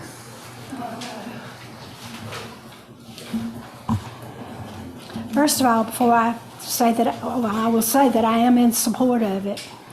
But y'all were talking about the property below theirs, the 600 acres there. The owners, Excuse me? the 600 acres below theirs that y'all were talking about, you said 400, but it's really 600. That's even better. Thank you. But they are very particular about what they want. And they did not want warehousing on their property. They want something like a data processing center or an Amazon or see, that's a warehouse right there. But they don't want something that they're unknown about. So you can forget that. And then you mentioned DOT. What was DOT? DOT, even though they made that roundabout plan, they look at the demand. I've seen that enough in where I worked before. If there's a project there, they will jump right on it. And I worked the Walmart distribution project. They were going to have 750 trucks a day. And I go out there still today and see, you can't tell that they got 750 trucks going in and out. It is a 2-lane road with a divider. And if they're going there, it does not make a difference because Adam probably goes that way too sometimes, and it does not.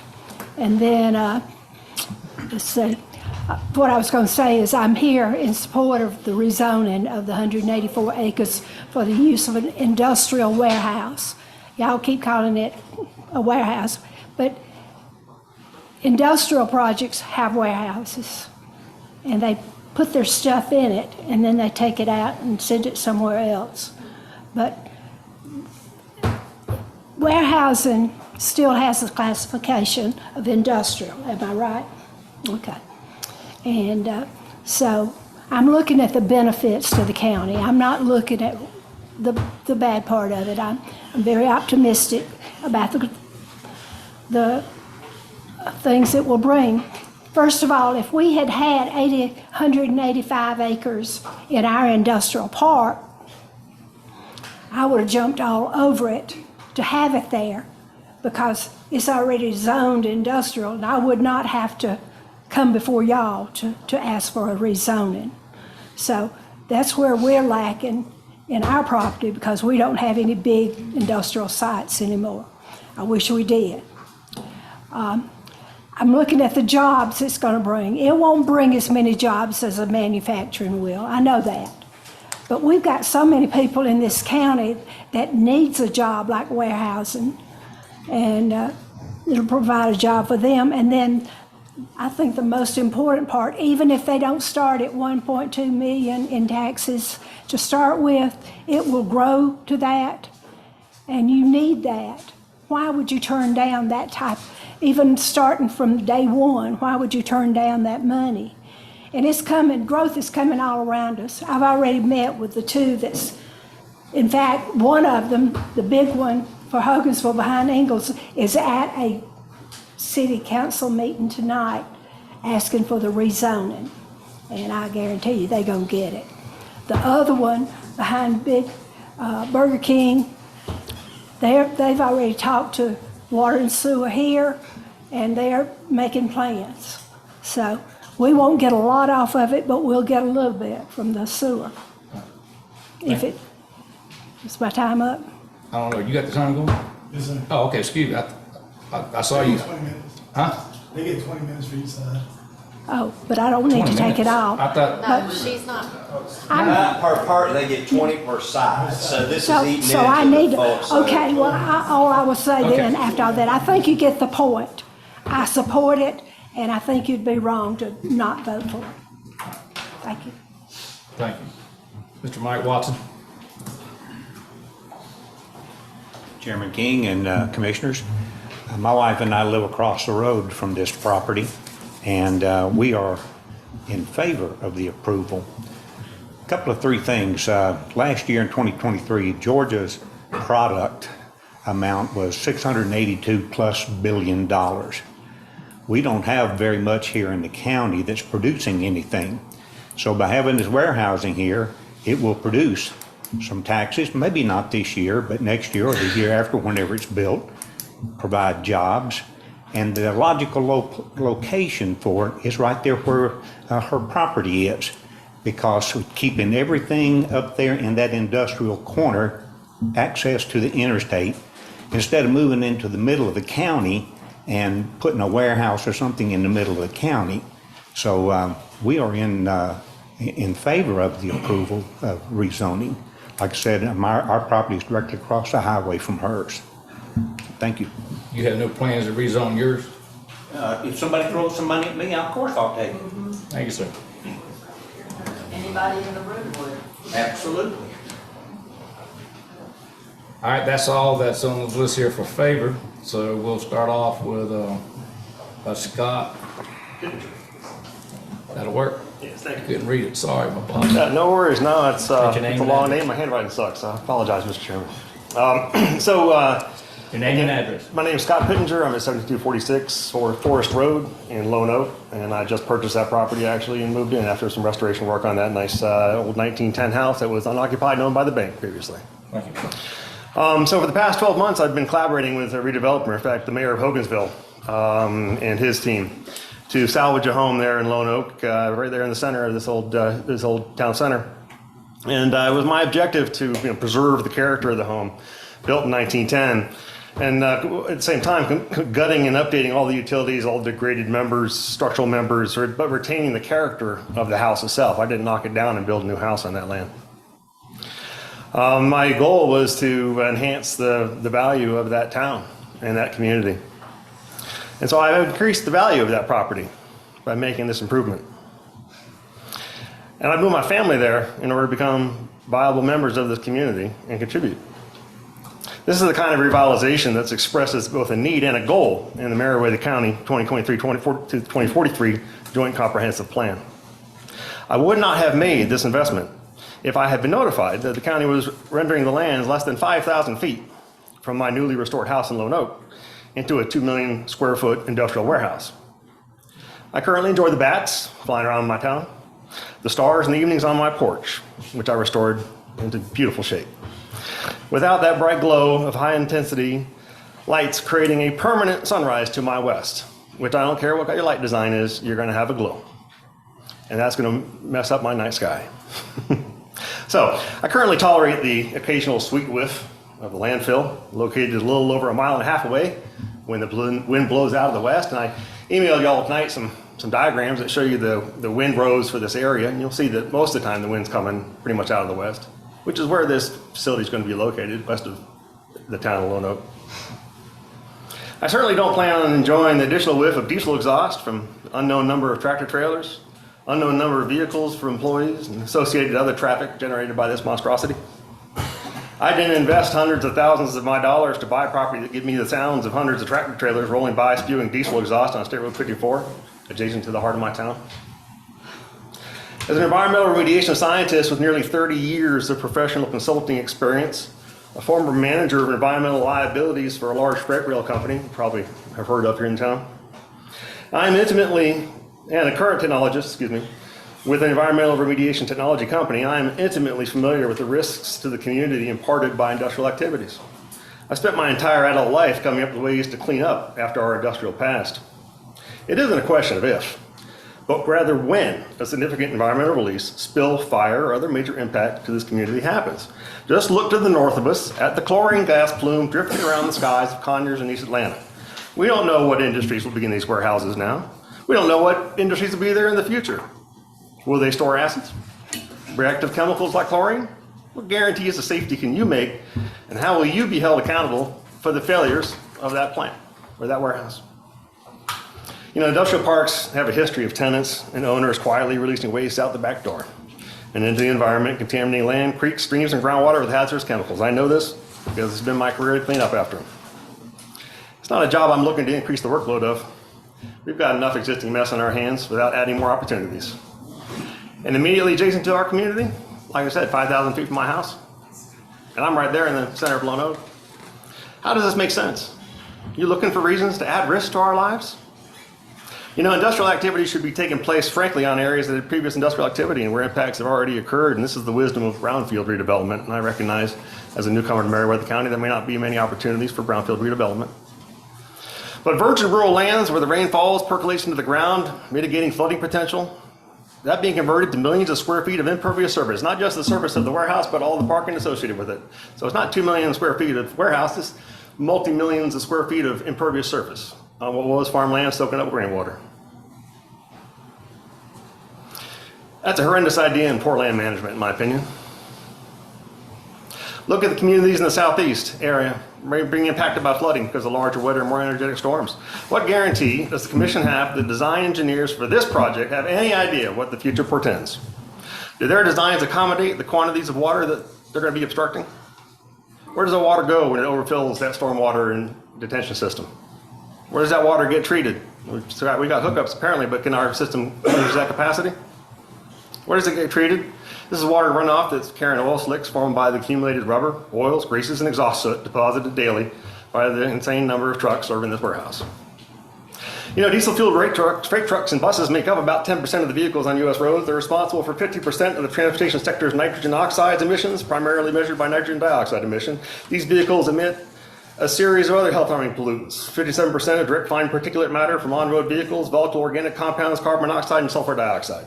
Diesel trucks emit serious pollution at startup while idling and while traveling at low speeds. Adjacent Coweta County is part of a non-attainment zone for air pollution, and vehicle owners are required to get emission inspections to register their cars. Is it the intent of Meriwether County to join the Bad Air Quality Club by inviting air pollution?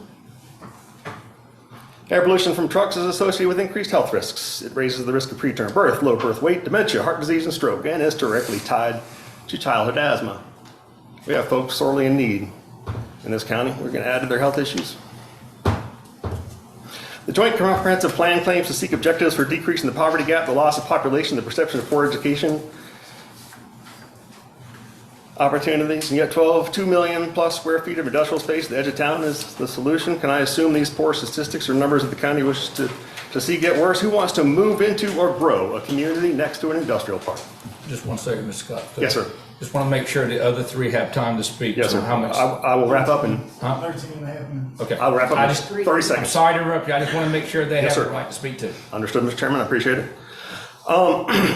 Further, these warehouse jobs don't offer anything in the way of pro-education commitment. They don't offer jobs that pay wages that will lift families out of generational poverty. Also, a stated goal of the Meriwether County Comprehensive Plan 23 to 24 to 42 or whatever. So this is a project we already recognized as denied by Coweta County. Building over 2 million square feet of warehouse space plus thousands of square feet of asphalt on rural land next to the edge of the town of Lone Oak. A designated historic town center, I might add, does fly in the face of wise land use and economic development. Doesn't maintain the small town rural character that is stated as the goal in the Joint Comprehensive Plan, and I strongly recommend that you deny this rezoning and the planned development that is to occur on this land. Thank you for your time. Appreciate it, Commissioners. Is it Warren? Yeah, Warren. Yes, sir, Warren. Thank y'all for Got taking my 12 time. I'm minutes and 688 45 Warren. We Yeah. got 12 minutes left, so that'd be, Okay. you got 4 minutes and the other two unless they want to give you their time. So Okay. Warren Gray, 6885 Forest Road. And I spoke last time. I just, this property's been, our property's been in our family since the land lottery. Okay, so, and it's, this is just something that's, I don't want. And I think if we do go in this direction, that really enough hasn't been put on the table to benefit Meriwether County. Y'all talk about the tax revenue and all that stuff, but I see things like where people are offering properties for schools, okay? People are offering properties for parks to be built to, I just don't think there's anything on the table really for Meriwether County here. The property's valuable. Industrial's evidently wanting to come here, but I think we're just giving it to them too cheap. It's just the county could get a lot more from it. Okay? Thank you. all right. Debbie Nelson.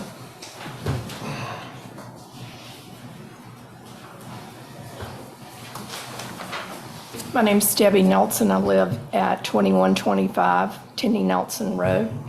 I would just like to say that Lone Oak has been a small town, small community. They have not been considered in any of the industrial development that has been done.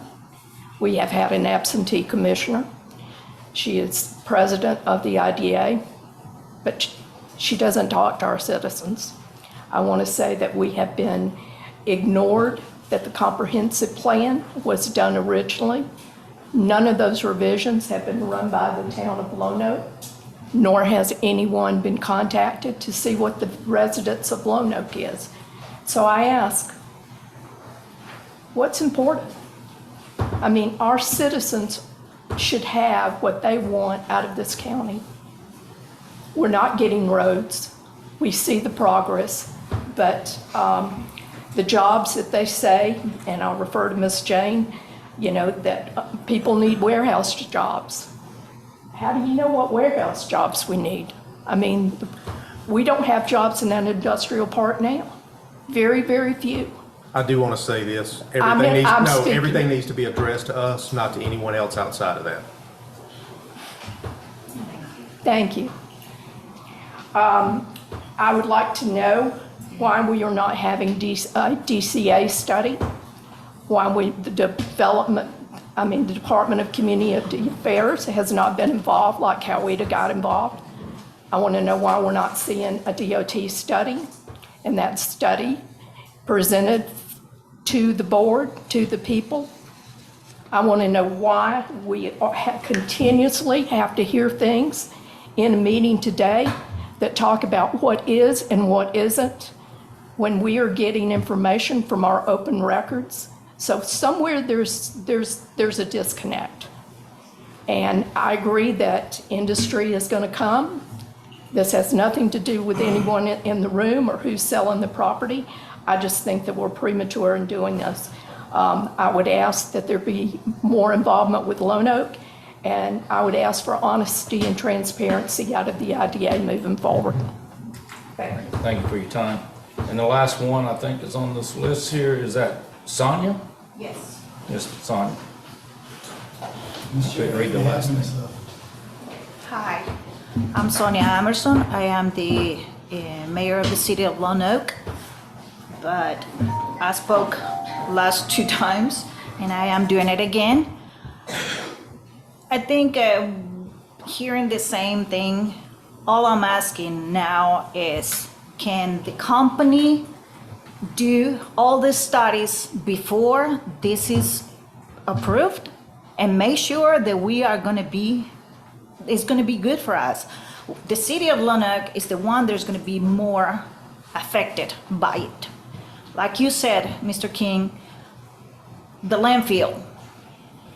We're smelling the thing. We're the little bitty city that doesn't get much money from.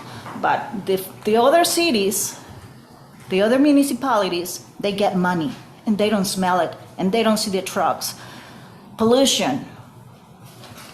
About this project, we don't know what the pollution is going to be. We don't know about the traffic, the maintenance of the roads. So all I'm asking is, the city of Lone Oak, everybody will say, oh, Lone Oak doesn't have much water, but we can tie our lines to Hogansville too. They will pay for the infrastructure. So I have the right, I think the little town has the right to get some benefit, some impact fees. Everybody will benefit from this, and you guys are counting on the $2 million that it will bring.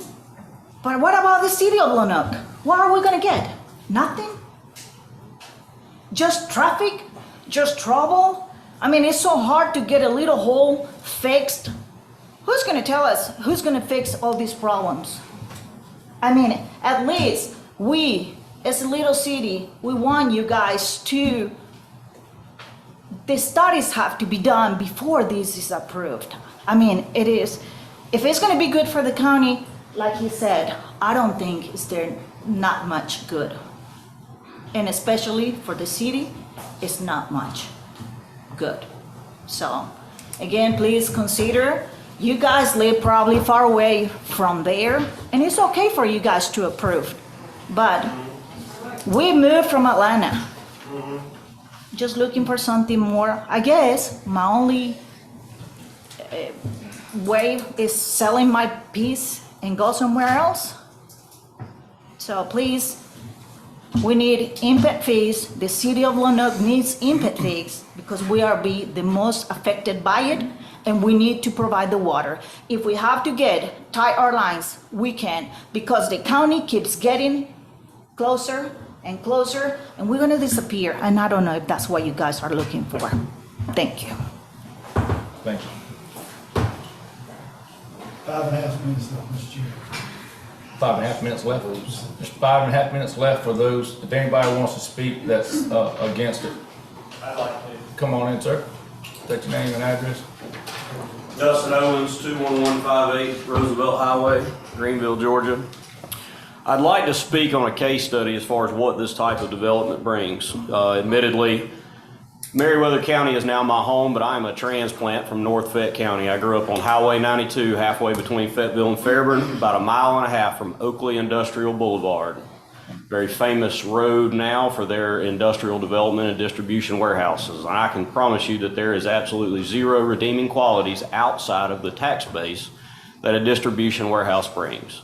The Oakley Industrial Boulevard area is trashed because of the truck traffic. They cannot keep the roads put together. It just simply doesn't work out. If you go down that area of Oakley Industrial Boulevard, which was once wooded, pretty farmland, it looked like this area does down here. Those roads are horrible. They cannot keep them repaired. There is simply just not enough money. The traffic is just too great. The destruction is too great. What I will say is, yes, this county obviously needs money, but there's an important lesson that I have learned in life over my years of growing up. I remember back to when I was a child, the very first time that I made money, my dad hired me to dig a trench in the backyard, and he paid me $20 to help him dig this trench. I thought I was the richest person in the world. I spent that $20 and I wanted another $20. As I got older, I got a real job. Went to work, started making money by the hour. I got my first paycheck. It was $110 before I went to the beach. I thought I was the richest person in the world then. I spent that $110 and I wanted more money.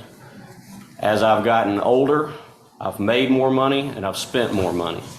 There will always be more money to spend. There will always be more money to be made.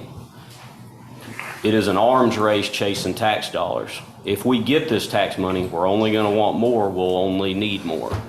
The tax base is important, but outside of that, the degradation to our community that these type of developments bring is going to far outweigh any money that we gain back in tax base. Thank you very much. Thank you, sir. Got 3 minutes left. Come on up, sir.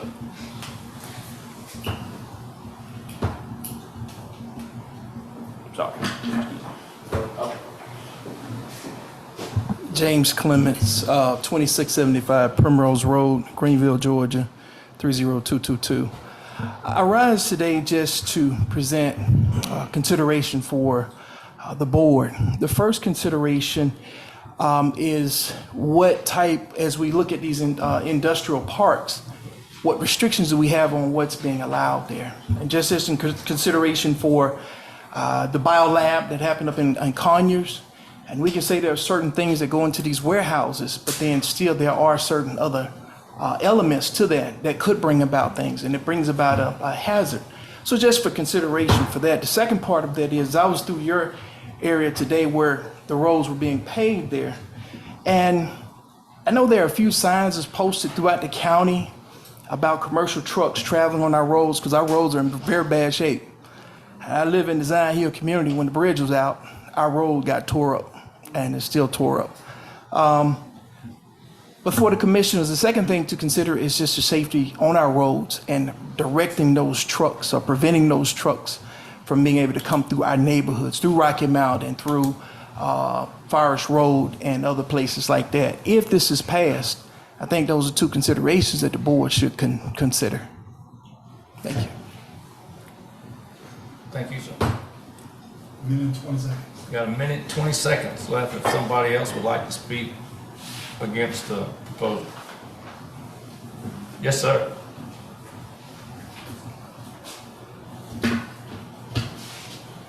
Name is Jeremy Forbes, 6899 Forest Road.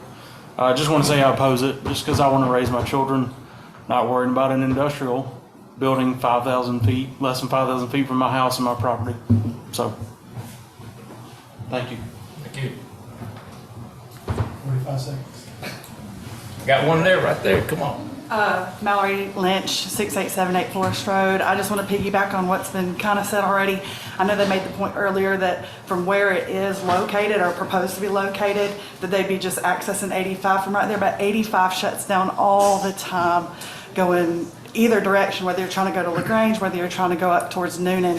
I don't even go that way to Hogansville exit because it's shut down all the time and traffic is bypassed. And usually they go through down 54 through Luthersville to go to the Moreland exit, and it's a nightmare. So just wanted to reiterate that because it's not only going to affect the traffic from there to 85, it's going to be shut down a lot. That's probably what's causing the trucks to come through Forest Road and Lone Oak Road is because they get off the Grantville exit because they can't get off the Hogansville exit. Right.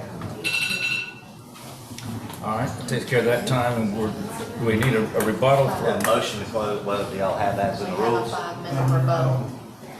If y'all have that in your ordinances, you You know. have 5 minutes for rebuttal if Mr. Valentine needs to say anything else. And then we'll make a motion and go out. I don't have a lot to say. I will say that development can be done well and it can be done poorly, and that is inclusive of industrial.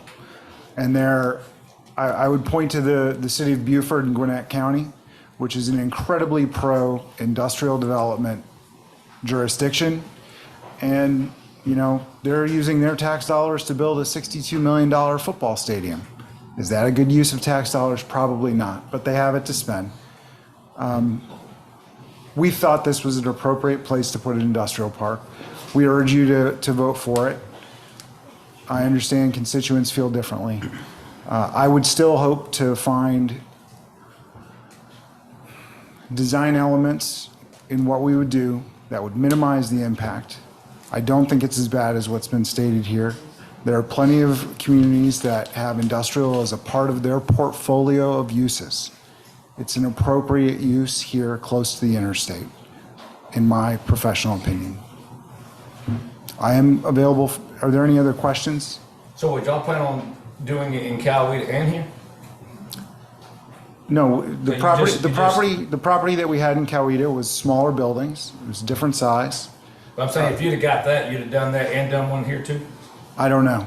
I couldn't. You were just telling me that this was the perfect site or y'all had chose and so forth, but really we're second choice because Coweta turned it down. Second, there's lots of choices. There's lots of land. We try to find opportunities where they exist. LaGrange has obviously created an industrial hub around manufacturing, and now distribution is following it. Coweta has said that they don't want any more industrial development. They're even going to end up in lawsuits with some of the developers who have entitlements, and the county doesn't want to move forward with that. So, yeah, some jurisdictions are more difficult to work with than others. But we strive to work with and be a good neighbor. Thank you. Any other questions from the board? Now, I do want to make a statement. I do feel like we're getting a little outside of what we're really here for, and that is a rezoning request. I do know that there is a proposal for a possible warehouse, but I do think that we need to refocus on the reason we are here today, and that is a request to rezone. Thank you. Do I have a motion to come out of open? Close the public hearing. Close the public hearing? No. So move. Got a motion, do I have a second? Second. Second, all in favor? We are now out of the open public hearing.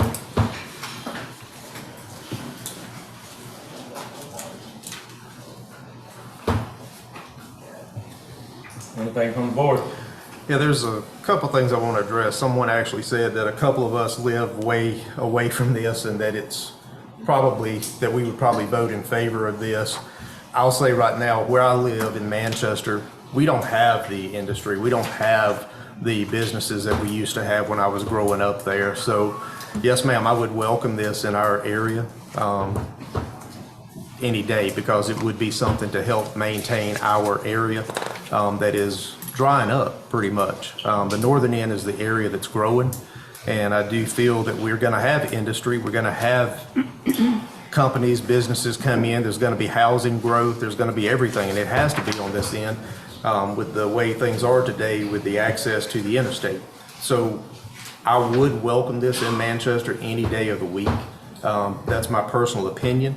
I do think Mr. King said it correctly when we were talking about the Coweta County, and he made the statement, I think they would be crazy not to accept this if they need money for the 1.5 million. Yeah, but we're not hurting for money. We got a surplus. Well, we are hurting for money. I also have a comment to make. It was stated that Lone Oak was not involved in, I believe it was the comp plan or whatever. You can actually go online and download the comp plan, and Mr. Philip Dow was part of the comp plan. I know that he sat in on the committee that I was on. That's actually a picture with him sitting there with us and discussing and the areas of growth and all. And with that being said, that is a public forum. It is advertised. We encourage people throughout the county. I don't care where you live, or what you do, or whatever, but if you're interested in Meriwether County and the growth and what the plans are in place, this was a huge collaborative effort. And I would say we probably had 30 people from all areas of the county, all areas of life. And with that being said, all the mayors I know were involved, and depending on what meetings they could attend, was in whatever areas, but Paul Gerald with the Three Rivers led the actual planning of it and all the discussions. I think it was a very unbiased, fair, equitable, and with that being said, I'm gonna piggyback on what Commissioner Threadgill said. when you look at what happened in Manchester, the number of jobs that we lost, Milliken, Goody, Playtex, 3 automotive dealerships, multiple other businesses. We've also lost Georgia Pacific, which is about 400 or 500 jobs. I would say the efforts to try to regain jobs in Meriwether County, it has not been easy. And I want to commend Ms. Jane Fryer for her efforts. And she's led this group of Industrial Development Authority people. We've had a lot of changes with the different board members. And I know when the 3 new ones came on board, I did get the support to stay on the board. I will continue to serve on Industrial Development Authority. I will be coming off at the end of December. But with that being said, I do want to say my appreciation for what this county has been able to offer. And it's at the point now where the growth is in the north end of the county for the interstate traffic. The other thing we have worked on in the past is the east-west corridor coming from 16 for the Savannah Port over to 85. That project is pretty much on the back burner. It's not going anywhere. But my hope and prayer is that the inland port that is coming into Troup County will help alleviate a lot of that tractor-trailer traffic out of the Port of Savannah. If it impacts anything, it's going to impact that particular corridor. It may impact other state corridors, but that's a huge project, and if you ever hear about it, I say let's get behind it and let's get at least distribution centers off of the rail line in Manchester. We could desperately use it in the south end of the county. The mom and pops down there struggle. Their businesses struggle because you've got so few jobs in the south end of the county. I'll get off my soapbox, but I just want to express that and make it as part of the public record. Thank you. Thank you. Anybody else?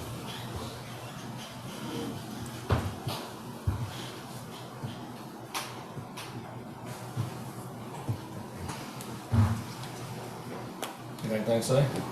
Anybody want to make a motion about it, one way or the other? This is my district, and I would proudly put the motion on the table that we do need to rezone this property, and that with the growth that we need, we see that is coming. My motion is to rezone it for the proposed use for industrial warehouse, or R2-1. Is that with the stipulation, the conditions recommended by staff? Yes, with recommendations recommended by staff. I have a motion. I'll second. Got a second. All in favor? Those opposed? There you go. All right, we'll go right on into report from administrative team. We'll give them a couple minutes. I try to look at you, you ain't got it right at all. I try to get it. That was a lot to write. I was shaking my head earlier. I couldn't shame on all of it.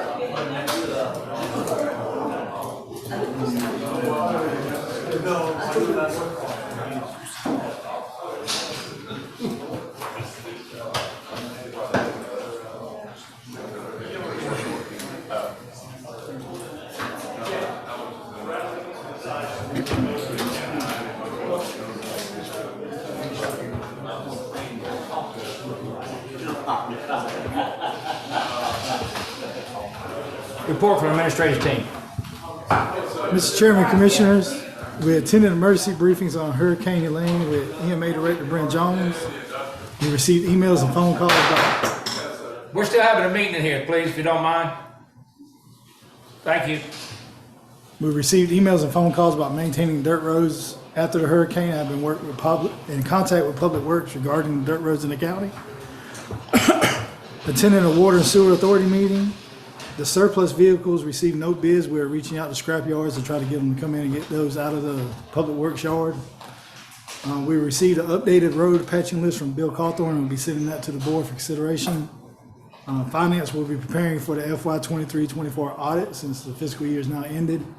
And if the board wants to do a Thanksgiving like we did last year, we'll have some proposed dates at the next board meeting. Good. Yeah. I think the board would want to do that, wouldn't we? Yes. Absolutely. And that's all I have, if any of the other members have anything. Yeah, I was just going to mention that Blue and I, we attended the Rotary Club meeting for T-Splosh, and that went really well. Everyone was really excited and really happy to hear about it and thought it was a really good opportunity for the county. Me and him also, we stayed overnight the night of the hurricane at 911 in case anything were to come up now locally, and thankfully nothing did happen, but we wanted to be there in case they needed a couple extra hands. We had somewhere in the neighborhood of 20 to 25 trees down on roads in the county, which Public Works, Fire were able to get up and off the road relatively quickly. And I know we did have some flooding and stuff, but for the most part, the county survived, and it could have been a whole lot worse. So.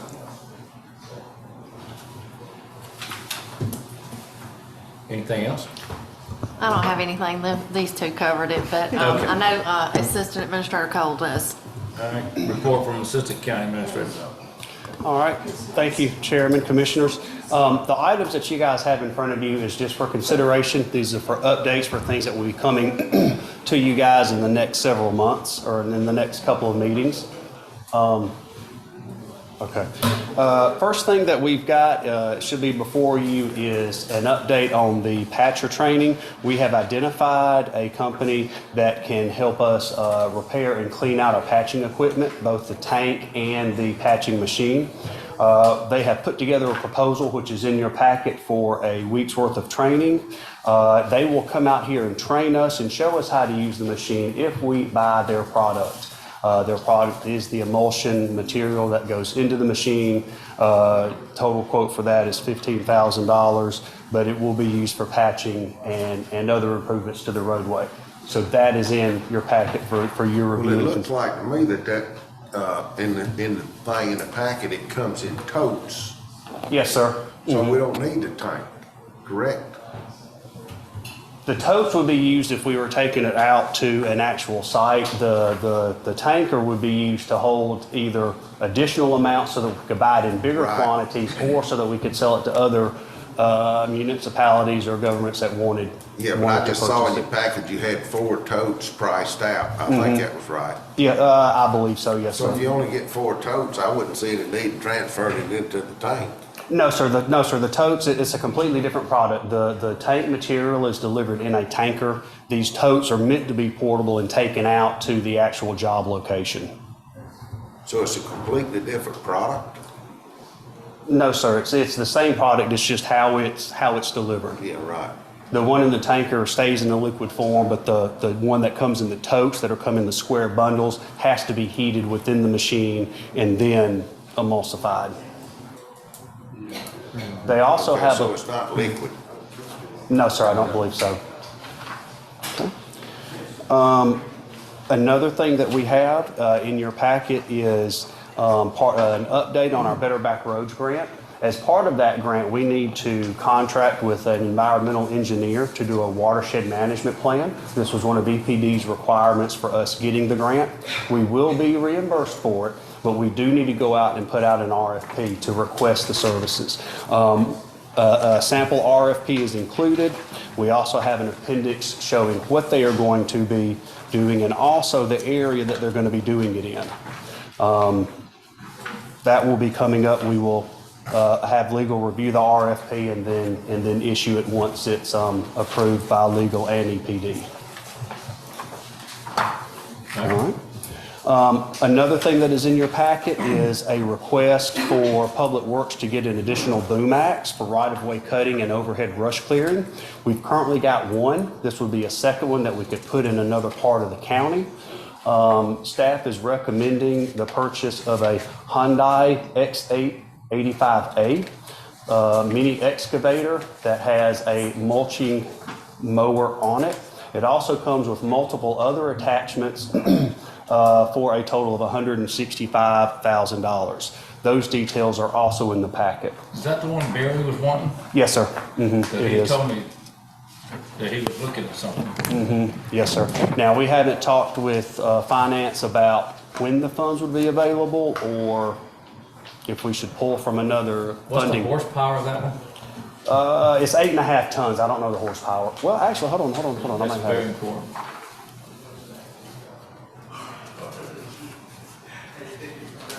It doesn't have it on here, but it's You an don't 8. get one with the right amount of horsepower, you're just gonna, So this is a high flow. Yes, sir, you're right. This is a high flow excavator, so it will be able to handle the higher flow hydraulics. It also comes with multiple other attachments, and we have another bid as well. It's a John Deere tractor that has a Tiger Bush hog, and that one's $163,000. Okay. The last thing on your in your pile is an update for about Spreewell's Bluff. In late '23, DNR acquired about 3,600 additional acres in Spreewell Bluff, just right outside of the cove. Brown Gilbert Road is the only county road that has access to that. The senior biologist from Spreewell, Nathan Klaus, would like to come before the board and talk about DNR's plans for that parcel of property. Some of the specific things they want to do is hunting, recreation, and just use of this parcel for the county.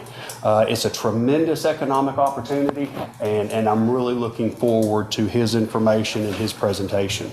Regarding grants, we submitted another grant last week for a pilot project to look at new ways to improve the dirt roads. We're going to be using recovered tires with the side walls removed to have a tire containment system that will hold the road base and aggregate in place. It has been used in Texas, Hawaii, the Dakotas, and other places.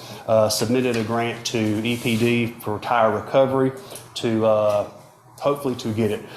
We would be using Liberty Tire, who is our our tire collector for Keep Meriwether Beautiful and the other events. So it's Georgia companies helping Georgia governments and impacting literally our community, because we want to take the tires that we collect here in Meriwether and reuse them in a positive way. We don't have anything on that. No, sir, you do not. No, sir, you do not, because that literally we submitted it late last week. But on the topic of grants, I wanted to let you guys know over the last 9 months, we have been awarded over $700,000 in grants, and we have submitted over $15 million in grants. So and they're not just in one department. We've got it in public safety, we've got it in IT, we've got it in the animal shelter, public works.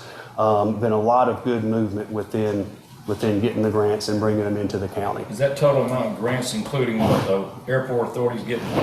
Oh, no, sir, it does not. No, it's just the ones that we've done up here in That's why I just administration. want to make sure, just want to make Yes, sure sir. we wasn't Yes, sir. putting all the numbers together. No, sir. And that's all I have, unless there's any other questions. What is the one that was in here about professional coding technology? Yes, so that is the vendor out of Texas that would come down and help us clean out the patcher.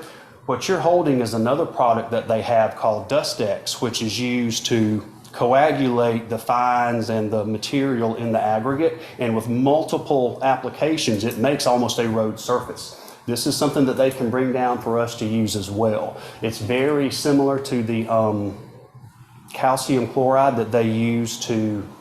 What does that run per mile?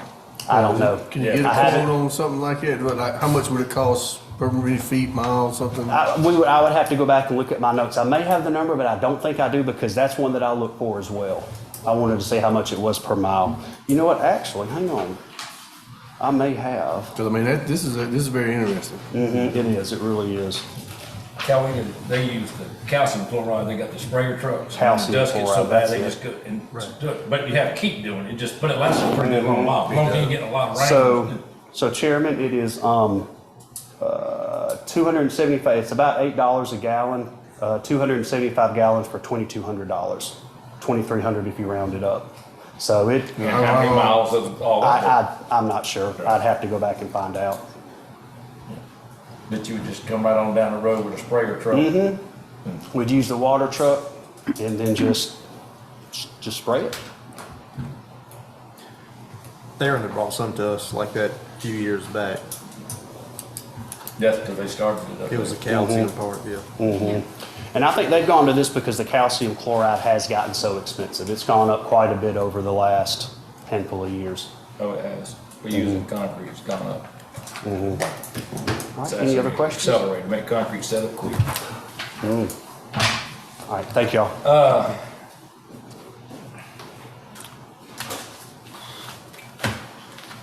County commissioners. I just want to say thank them. Well, first off, I want to say is keep all those people that went on the way with these storms in your prayers. And I'd like to thank the staff and all employees for the work that they've done. That's all I have. Ms. Rhoda? Couple of things. Keep Meriwether Beautiful got rescheduled because of the storm and all, and it is going to be for October the 19th, which is the next cleanup day. And then I attended it was the Eleanor Bryant Walker Congressional Gold Medal presentation down at the Roosevelt Memorial Airport in Warm Springs, September the 28th. And this was, her family actually honored her work in the Civil Air Patrol. We hosted a lot of people there, and with that being said, it was nice that the airport was able to be the site to honor this. And the interesting thing is, she was from Missouri, and the family's from Florida, but they chose because of the Roosevelt being that period of time when Civil Air Patrol actually came into being. And I mean, quite a remarkable lady to hear the stories that her family shared, but I'll give this to you now, but it was an honor to be there. So with that being said, that's it for me.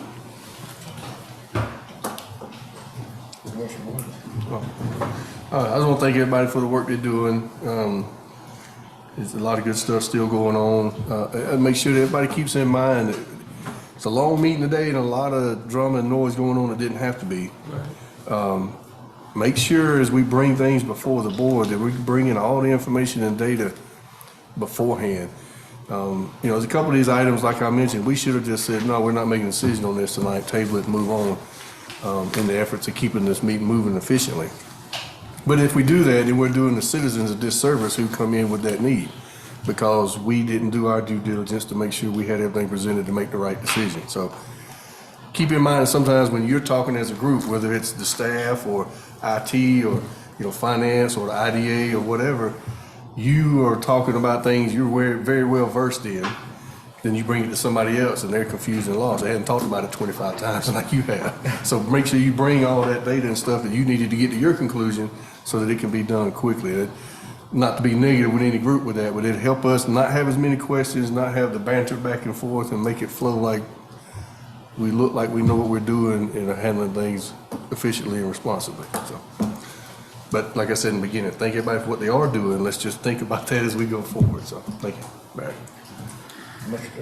Well, Matt stole my part earlier when he talked about the 22 dogs being adopted this weekend, because I don't usually have that much to say, but I do want to say, I don't usually say this, but thank everybody for what you're doing. Thank you for those that worked through the storm to help make sure things were okay, that the citizens were safe and kept us updated during all of that. We got very lucky that the storm did curve around us.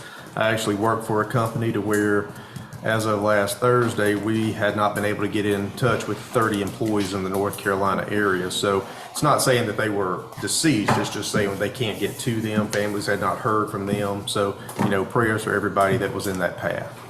That's all I have. Same here.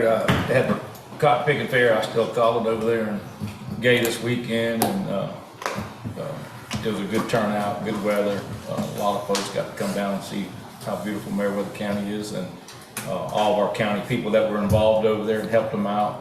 I've heard nothing but good things about them, and same thing, think about the hurricane coming in tomorrow. Florida, this thing is the fastest growing hurricane ever in the history. I lived in Florida for years and I went through a bunch of them, and I've been here 40-some years too. But they say it's the fastest growing one ever, and it's already at a Category 5, and talking about could reach 6 by landfall tomorrow. It's going to be devastation.